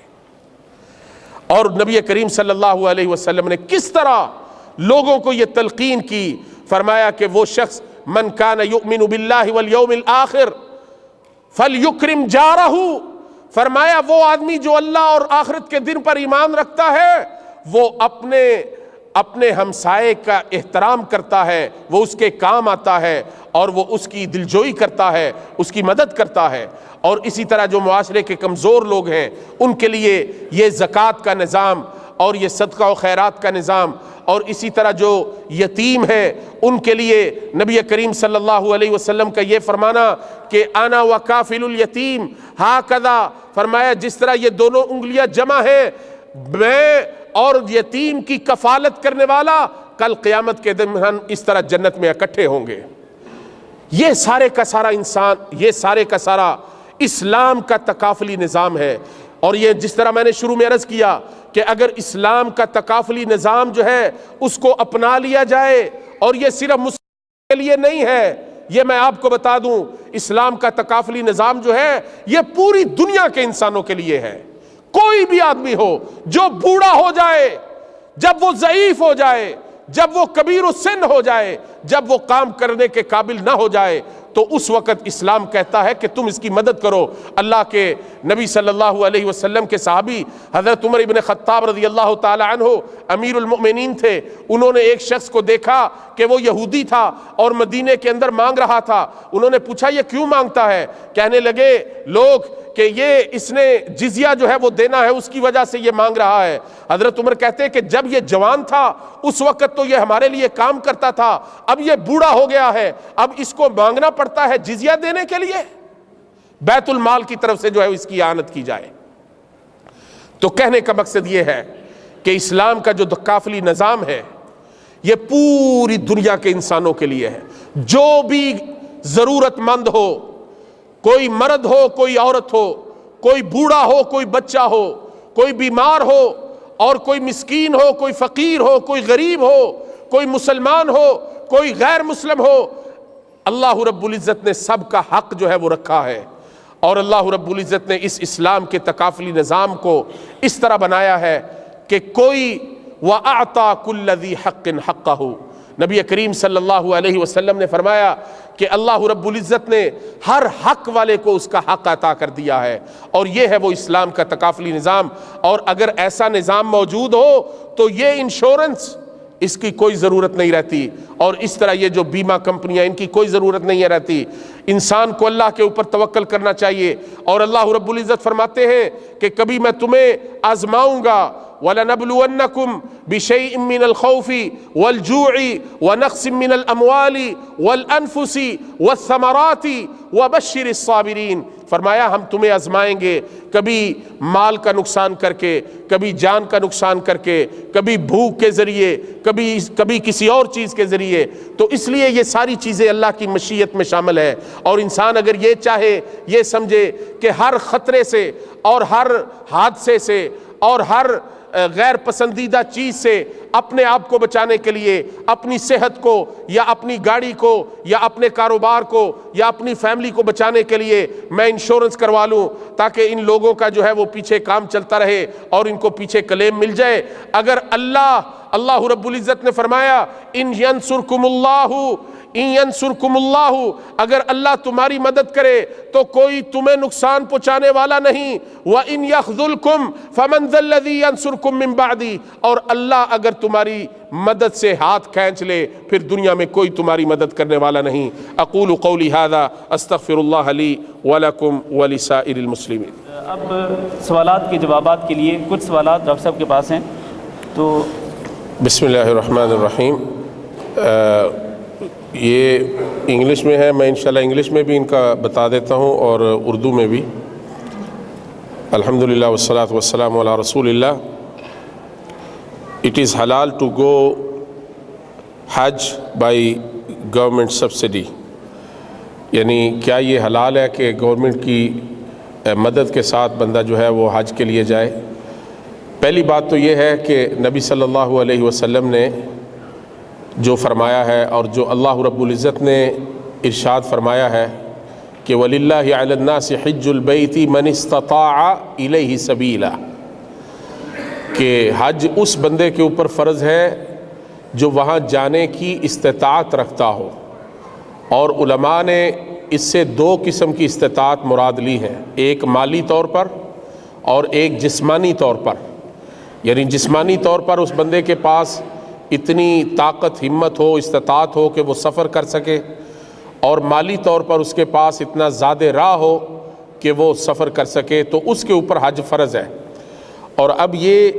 کہ اگر کوئی حکومت یا کوئی ادارہ یا کوئی مؤسسہ یا شرکہ جس میں آپ کام کرتے ہیں یا جس کسی حکومت کے آپ ملازم ہیں،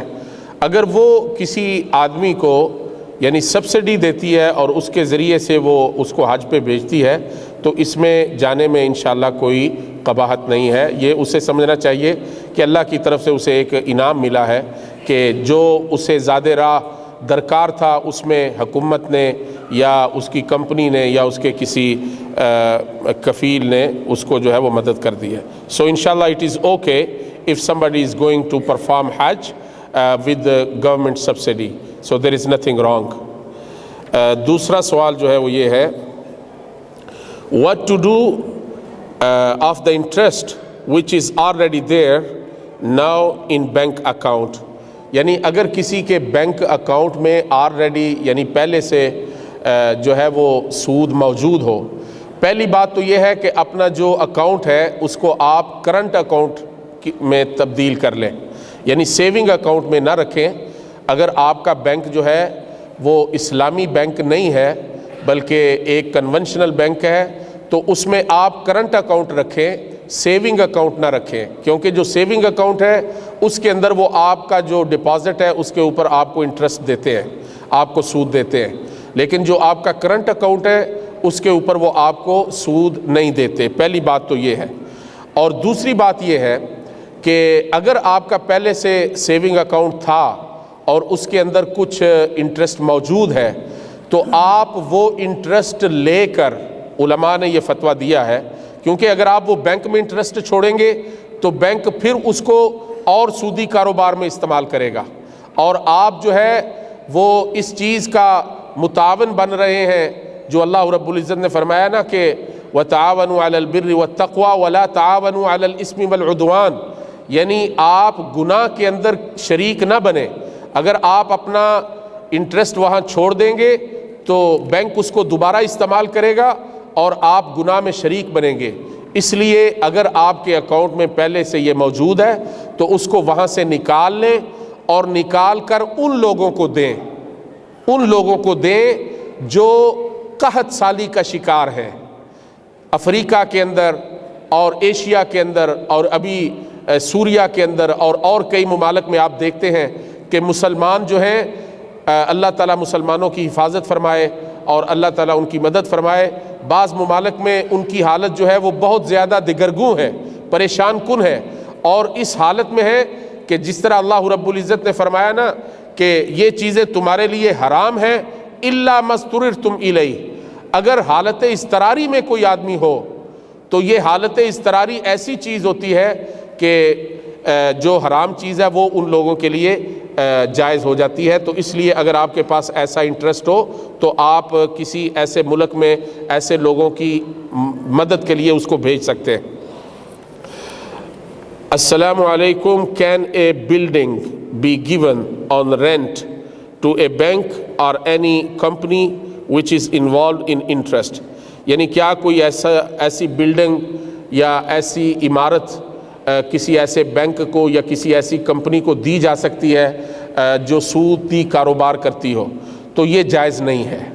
آپ کسی بھی ایسے بینک کو اپنی بلڈنگ دیں جس میں وہ بیٹھ کر سودی کاروبار کرے تو آپ اس میں شامل ہوں گے ان کی گناہ کے ساتھ، کیونکہ آپ ان کی مدد کر رہے ہیں۔ اور دوسرا یہ ہے کہ جب آپ ان سے کرایہ لیں گے تو وہ کرایہ جو ہے وہ جائز نہیں ہے، وہ ان کا کاروبار جائز نہیں ہے۔ اگر وہ بینک ہے تو وہ سودی لین دین کرتا ہے، اور اگر وہ کمپنی ہے تو وہ بھی سودی لین دین کرتی ہے۔ اس لیے کسی ایسی کمپنی کو اگر آپ اپنی بلڈنگ جو ہے وہ یعنی کرائے کے اوپر دے دیں گے تو آپ کا کرایہ بھی درست نہیں ہے، اور اگر وہ بینک ہے تو پھر آپ اس کے اندر شامل ہوں گے اس کے کاروبار میں معاونت کرنے کے لیے۔ اور یہ سوال ہے، بینکنگ اکاؤنٹ میں جو انٹرسٹ ہے کیا غریب مسلمانوں کو دے سکتے ہیں؟ شاید یہ لکھا ہے۔ ہاں، تو اس میں جس طرح میں نے پہلے عرض کیا کہ وہ مسلمان یا وہ لوگ جو بہت زیادہ غربت کا شکار ہیں اور جو بالکل قحط سالی کا شکار ہیں، اور جہاں پر کھانے پینے کو کچھ ان کو میسر نہیں، وہاں پر آپ ان کی مدد کر سکتے ہیں اس انٹرسٹ کے ذریعے۔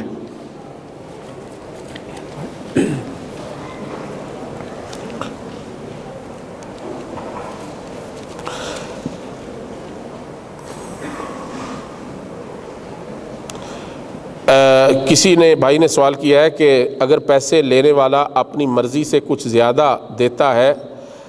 سود نہیں، تو بینک میں پیسے دینے والا مطالبہ نہیں کرتا، بینک اپنی مرضی سے دیتا ہے،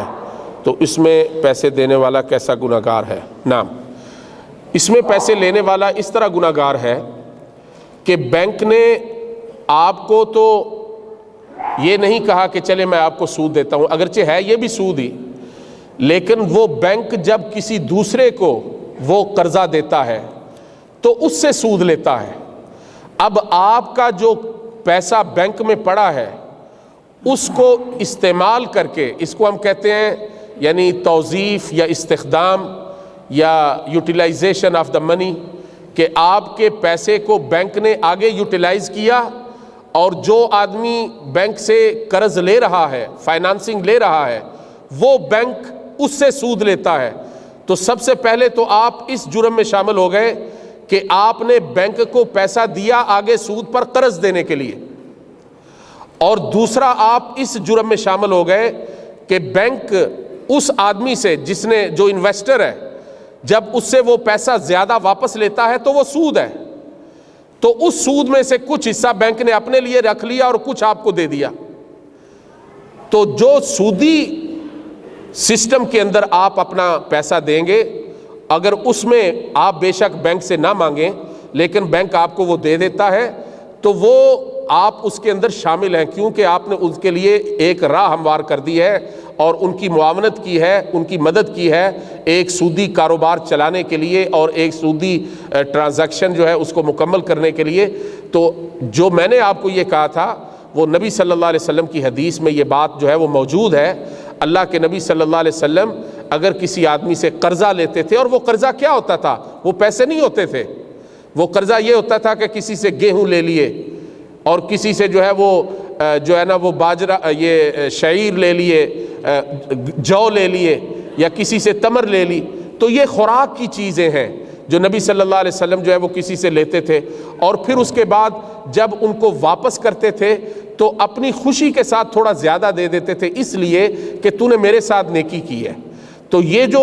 بینکوں کے ساتھ آپ کرتے ہیں یہ پیورلی فائنانشل یا مانیٹری ٹرانزیکشن ہے، یعنی یہ مالیاتی ٹرانزیکشن ہے، اس میں وہ چیز آپ شامل نہیں کر سکتے۔ اگر آپ اپنے گھر میں کسی کو مثلا کوئی جو ہے وہ آٹا دیتے ہیں، وہ دوسرا آدمی آٹا تھوڑا زیادہ آپ کو دے دیتا ہے اپنی خوشی سے، تو وہ بات ٹھیک ہے، لیکن اگر آپ پیسے کسی کو دیں اور پیسہ بینک جو ہے آگے قرضہ دے سود کے اوپر، اور وہاں لوگوں سے سود وصول کرے اور اس سود میں سے کچھ حصہ آپ کو دے دے، تو یہ جائز نہیں ہے۔ ٹھیک، ایک سوال بہت سارے ساتھیوں کی طرف سے آیا ہے، وہ یہ ہے کہ یہاں پر کویت میں گاڑیوں کی جو پاسنگ ہوتی ہے ہر سال، وہ اس وقت تک نہیں ہوتی جب تک کہ اس کی تعمیر نہ بھری جائے، گاڑیوں کی تعمیر، گاڑیوں کی جو انشورنس ہے، تو اس کا کیا حکم ہے شریعت میں؟ اس کے بارے میں اب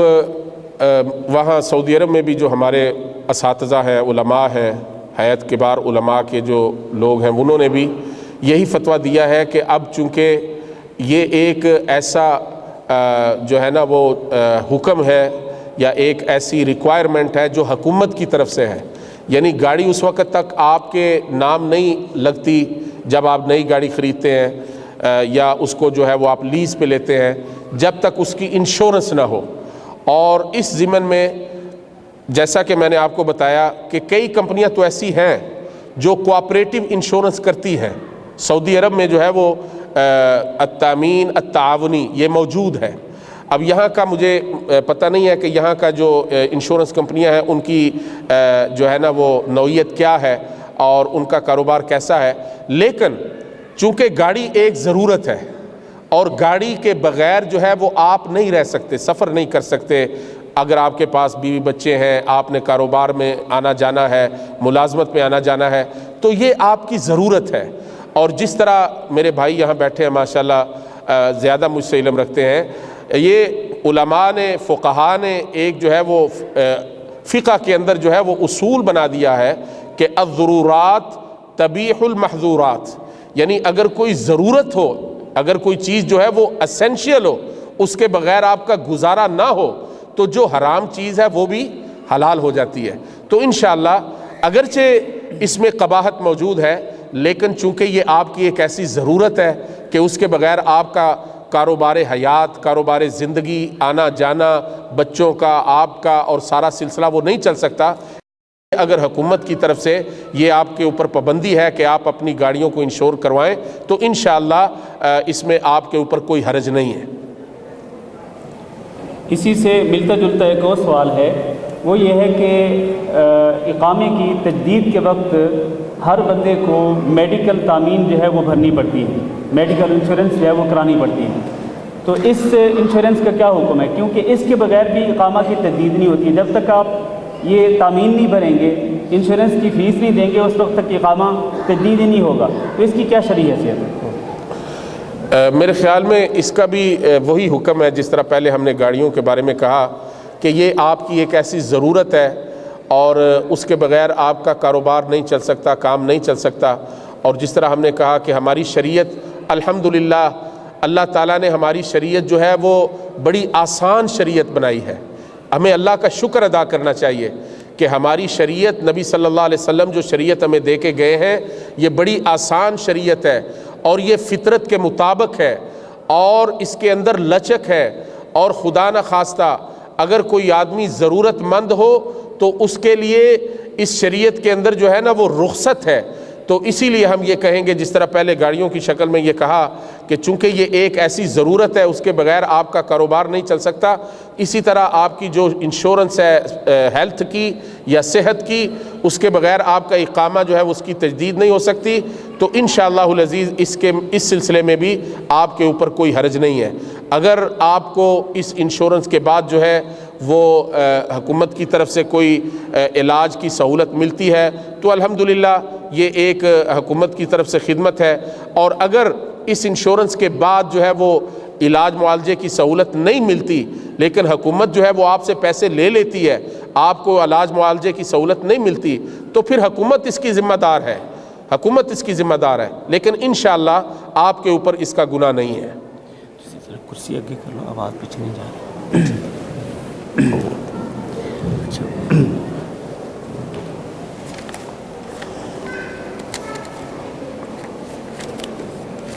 ہاں جی,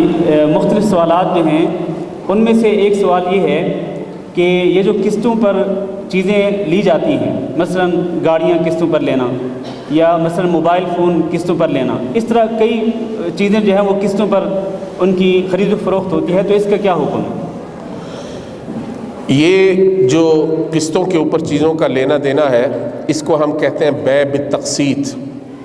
اور یہ بیع بالتقسیط جو ہے یہ ہماری فقہ کی کتابوں میں اور ہماری شریعہ کی کتابوں میں یہ موجود ہے. حتیٰ کہ یہ جو آیت ہے سورہ بقرہ میں, احل اللہ البیع وحرم الربا, کیونکہ جو مکے کے لوگ تھے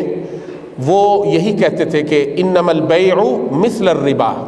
وہ کہتے تھے کہ یہ جو بیع ہے یہ بھی تو ربا کی شکل میں ہی ہے, یہ بھی اسی طرح ہے. اور وہ اس طرح بیع کیا ہوتی تھی کہ جب وہ ادھار کہتے تھے, دو قسم کی بیع ہے, ایک کو ہم کہتے ہیں کہ یعنی نقدی نقد کی صورت میں آپ کوئی چیز خرید لیں،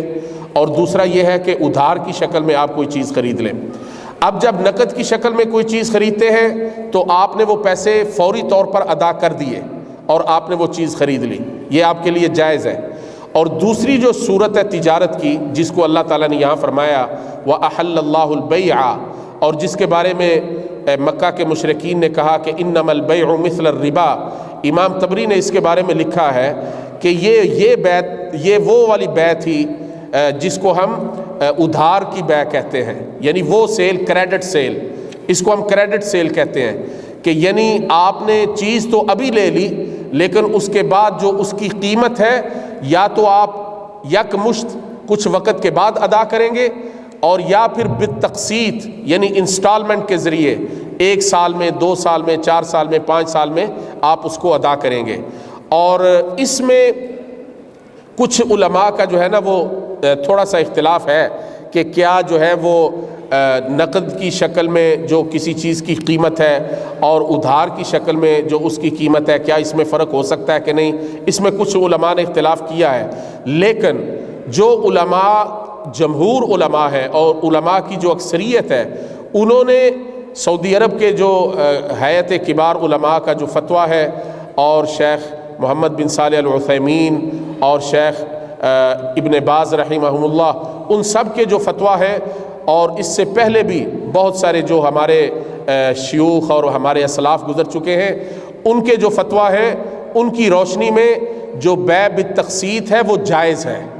جو بیع بالتقسیط ہے وہ جائز ہے۔ یعنی اگر کوئی چیز جو ہے وہ قسطوں کے اوپر لیتے ہیں، اور وہ آدمی جو قسطوں کے اوپر آپ کو چیز دیتا ہے، اگر اس کی قیمت میں کچھ تھوڑا سا اضافہ کر کے آپ کو وہ چیز بیچ دیتا ہے تو انشاءاللہ اس میں کوئی ایسی بات نہیں، یہ چیز جو ہے وہ جائز ہے۔ چاہے گاڑی ہو، چاہے موبائل ہو، چاہے جو ہے وہ کوئی اور گھر کے جو الیکٹرانکس کے سامان ہیں لوگ خریدتے ہیں، تو انشاءاللہ اس میں کوئی ایسا مسئلہ نہیں ہے، کوئی حرج نہیں ہے انشاءاللہ۔ ایک سوال جو ہے وہ یہ ہے کہ اسٹاک ایکسچینج میں کاروبار کرنا اور شیئرز وغیرہ لینا اور پھر بیچنا، اس کا کیا حکم ہے؟ یہ بھی آج کل بہت بڑا ایک مسئلہ ہے، یعنی اسٹاک مارکیٹ کا، اسٹاک ایکسچینج کا، اور یہ بھی جو ہمارا مالیاتی نظام ہے دنیا کا، فائنانشل سسٹم جو ہے، اسی کا ایک یہ حصے ہیں، یہ مختلف اس کے آلے ہیں، یعنی یہ اس کے مختلف انسٹرومنٹس ہیں، جیسے بیمہ ہے، انشورنس ہے، یا بینکنگ سیکٹر ہے، اور اسی طرح اب اسٹاک ایکسچینج ہے۔ تو اس میں آپ کو یہ کہنا چاہتا ہوں کہ کسی بھی چیز کا، کسی بھی کمپنی کا اگر آپ حصہ جو ہے وہ خریدتے ہیں تو اس میں 2 چیزوں کو آپ سامنے رکھیں۔ حصوں کی خرید و فروخت جو ہے یہ جائز ہے، اس میں کوئی ایسی بات نہیں۔ حصص کی خرید و فروخت یعنی جو شیئرز کی خرید و فروخت ہے وہ جائز ہے، لیکن اس کے اندر 2 چیزوں کا جو ہے نا وہ آپ کو اہتمام کرنا چاہیے، اور اس کے بارے میں آپ کو جو ہے نا وہ تردد کرنا پڑے گا کہ کیا یہ جس چیز کا میں، جس کمپنی کا میں حصہ لے رہا ہوں، اس کمپنی کے کاروبار کی نوعیت کیا ہے۔ پہلی چیز تو آپ یہ دیکھیں، اگر اس کمپنی کے کاروبار، سارے کا سارا کاروبار حلال ہے، تو پھر انشاءاللہ اس کا جو شیئر ہے وہ لینا اور اس کو فروخت کرنا یہ جو ہے جائز ہے، اس میں کوئی ایسی بات نہیں۔ یہ جو حصے ہوتے ہیں اس کی بنیاد پر آپ اس کمپنی کے جو ڈیویڈنڈز ہیں یا جو اس کا منافع ہے اس میں آپ شامل ہو سکتے ہیں، یعنی اس کے آپ حقدار بن جاتے ہیں۔ لیکن اگر اس کمپنی کا جو کاروبار ہے وہ اس میں کچھ حرام چیزیں بھی شامل ہیں، مثال کے طور پر ایک بڑی کمپنی ہے، بہت بڑا کوئی جو ہے نا جس طرح آپ کہتے ہیں کوئی ڈپارٹمنٹل سٹور ہے یا کوئی بڑی کمپنی ہے، وہ کپڑے بھی فروخت کرتی ہے، جو ہے وہ فرنیچر بھی فروخت کرتی ہے، اور اس کے ساتھ ساتھ وہ گروسری بھی فروخت کرتی ہے، اور اس کے ساتھ ساتھ وہ شراب بھی فروخت کرتی ہے، خنزیر کا گوشت بھی فروخت کرتی ہے، تو اب ظاہر ہے یہ چیزیں جو ہیں یہ حرام ہیں۔ اب ایسی کمپنی کے جو حصص ہیں یا اس کے جو شیئرز ہیں جب آپ خریدیں گے تو اس کا مطلب یہ ہے پہلی چیز تو وہ کہ وَلَا تَعَاوَنُوا عَلَى الْإِثْمِ وَالْعُدْوَانِ، آپ ایک حرام کاروبار کے اندر شریک بن رہے ہیں. پہلا گناہ تو یہاں سے شروع ہو گیا. اور پھر دوسرا گناہ یہ ہوگا کہ جب آپ اس کمپنی کے حصص کی بنیاد کے اوپر آپ وہاں سے پرافٹ لیں گے، ڈیویڈنڈ لیں گے، تو اس پرافٹ کے اندر حرام کی ٹرانزیکشن شامل ہے، تو آپ کا پرافٹ بھی حرام ہوگا. دوسرا گناہ یہ اس کے اندر شامل ہو گیا. تو یہ اس طرح کی کمپنی جو ہے اس کے اندر آپ جو ہے وہ شامل نہیں ہو سکتے. اسی طرح ایسی کمپنی جس کا سودی لین دین ہو، یعنی وہ کمپنی جو ہے اس کے جو فنڈنگ ہے، جو فائنانسنگ ہے، وہ کسی بینک سے جو ہے وہ سود کے اوپر پیسے لیتے ہیں اور اس کے ساتھ کاروبار کرتے ہیں، اور آپ نے بھی اپنے پیسے اس میں ڈال دیے، تو پھر بھی یہ جائز نہیں ہے. اور اس کے سلسلے میں کئی علماء نے یہ جو ہے وہ رستہ نکالا ہے، لیکن ہم کہتے ہیں کہ اس سے بچنا ہی بہتر ہے. وہ کہتے ہیں پیوریفیکیشن، یعنی تطہیر. وہ تطہیر کیا کرتے ہیں؟ وہ کہتے ہیں کہ اگر آپ دیکھیں کہ کمپنی کے جو کیپٹل ایسٹس ہیں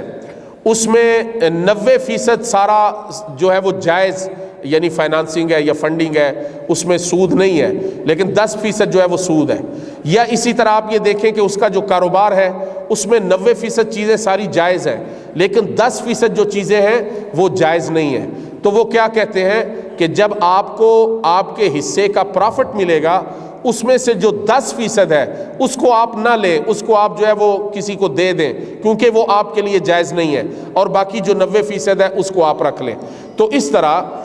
ہم کہتے ہیں کہ اگر کوئی کمپنی ایسی ہو جس کا سارا کاروبار جو ہے وہ حلال ہو، اور اس کے جو فنڈنگ ہے، اس کے جو مالیاتی سارے اثاثے ہیں وہ حلال ہوں، اور سودی کاروبار اس کا نہیں ہے، تو اس کے حصوں کو خریدنا اور فروخت کرنا یہ جائز ہے. اگر آپ یعنی 100 روپے کا حصہ لے کر اس کو 110 میں فروخت کر دیتے ہیں، یہ آپ کے 10 روپے آپ کے لیے جائز ہے. اور اسی طرح اگر آپ وہ 100 روپے کا حصہ لے کے اپنے پاس رکھتے ہیں، اور سال کے بعد جب اس کمپنی کا منافع تقسیم ہوتا ہے اور اس کی بنیاد پر آپ کو جو ہے وہ اس کے منافع میں حصہ ملتا ہے، تو یہ جائز ہے انشاءاللہ. ایک سوال یہ ہے کہ اگر بیمہ پالیسی میں کچھ وقت باقی ہے، اس کے بعد آپ کو تمام رقم جس کا کمپنی نے وعدہ کیا تھا کمپنی ادا کر دیتی ہے، تو کیا اپنی اصل رقم نکال کر باقی رقم کسی لجنت الزکاہ یا کسی کو دے دینی چاہیے، یا اپنی اصل رقم بھی ساتھ ہی دے دیں، یا اس کا بہترین حل بتا دیں؟ میں اس سوال کو صحیح طرح سمجھ نہیں سکا کہ جب آپ نے بیمہ کروایا ہے تو اس کے بعد آپ اس کو ہم پریمیم کہتے ہیں یا قسط کہتے ہیں، وہ آپ اپنی کمپنی کو دیتے جاتے ہیں. 1 سال کا مثال کے طور پر معاہدہ ہوتا ہے، اور پھر اس کے بعد بیمہ کمپنی سے جب آپ کلیم کرتے ہیں تو وہ اس کو یعنی آپ جو ہے وہ حاصل کرتے ہیں. اب اس سوال میں کیا انہوں نے کہا ہے؟ اصل رقم نکال کر باقی رقم جو ایکسٹرا وہ دیں گے اس کو کیا کریں؟ صحیح ہے، یعنی یہ بات درست ہے کہ جو رقم آپ نے بیمہ کمپنی کو دی وہ آپ کا حق ہے،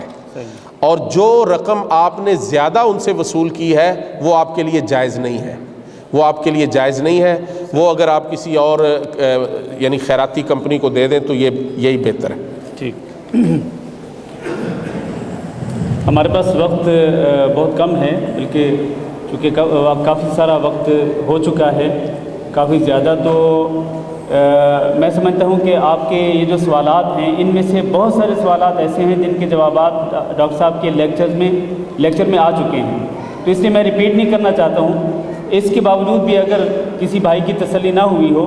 تو انشاءاللہ یہ پروگرام ختم ہونے کے بعد ڈاکٹر صاحب موجود ہیں، تو تسلی کے لیے پھر بھی پوچھ سکتے ہیں. بس آخری سوال ہے، اس کا جواب لے کر انشاءاللہ ہم اپنا پروگرام ختم کرتے ہیں، کیونکہ بہت سارے لوگ ماشاءاللہ دور دور سے آتے ہیں تو ان کو گھر تک پہنچنے میں بھی کافی وقت لگتا ہے. آخری سوال یہ ہے کہ ایک صاحب نے لکھا ہے کہ کسی کا قریبی رشتہ دار اگر بینک میں ملازمت کرتا ہو اور ظاہر ہے وہ بینک سودی بینک ہے، تو کیا ہم ان کے گھر جا سکتے ہیں اور ان کے گھر کا کھانا پینا جو ہے وہ جائز ہے یا نہیں؟ دیکھیں، یہ بہت ہی حساس مسئلہ ہے. اس میں 2 طرح کی چیزیں شامل ہیں. ایک تو یہ ہے کہ آپ کا ان کے ساتھ تعلق جو صلہ رحمی کے حوالے سے بہت ضروری ہے، اور دوسرا وہ جو آپ کے بھائی یا آپ کے رشتہ دار ہیں ان کا جو ان کی کمائی ہے اس کے حوالے سے، یعنی جو ان کا کسب ہے، تو علماء جو ہے وہ اس سلسلے میں یہی فتویٰ دیتے ہیں کہ اگر آپ کسی شخص کے بارے میں جانتے ہوں کہ اس بندے کا کاروبار جو ہے وہ حلال نہیں ہے تو آپ اس سے کوئی چیز نہ کھائیں، اور کسی کے گھر میں جانا یا کسی کے ساتھ تعلق رکھنا اس سے آپ کو منع نہیں کیا جا رہا، یعنی اگر آپ ان کے گھر میں جا کر کوئی چیز نہ کھائیں لیکن ویسے ان کے پاس چلے جائیں، ان کے ساتھ ملاقات کریں اور ان کو دعوت دیں، ان کو تذکیر کریں، نصیحت کریں کہ دیکھیں جو آپ کا بزنس ہے یا جو آپ کی ملازمت ہے یہ قابل اصلاح ہے، اور آپ اپنے بچوں کو جو ہے وہ حلال کھلائیں اور حرام سے بچائیں۔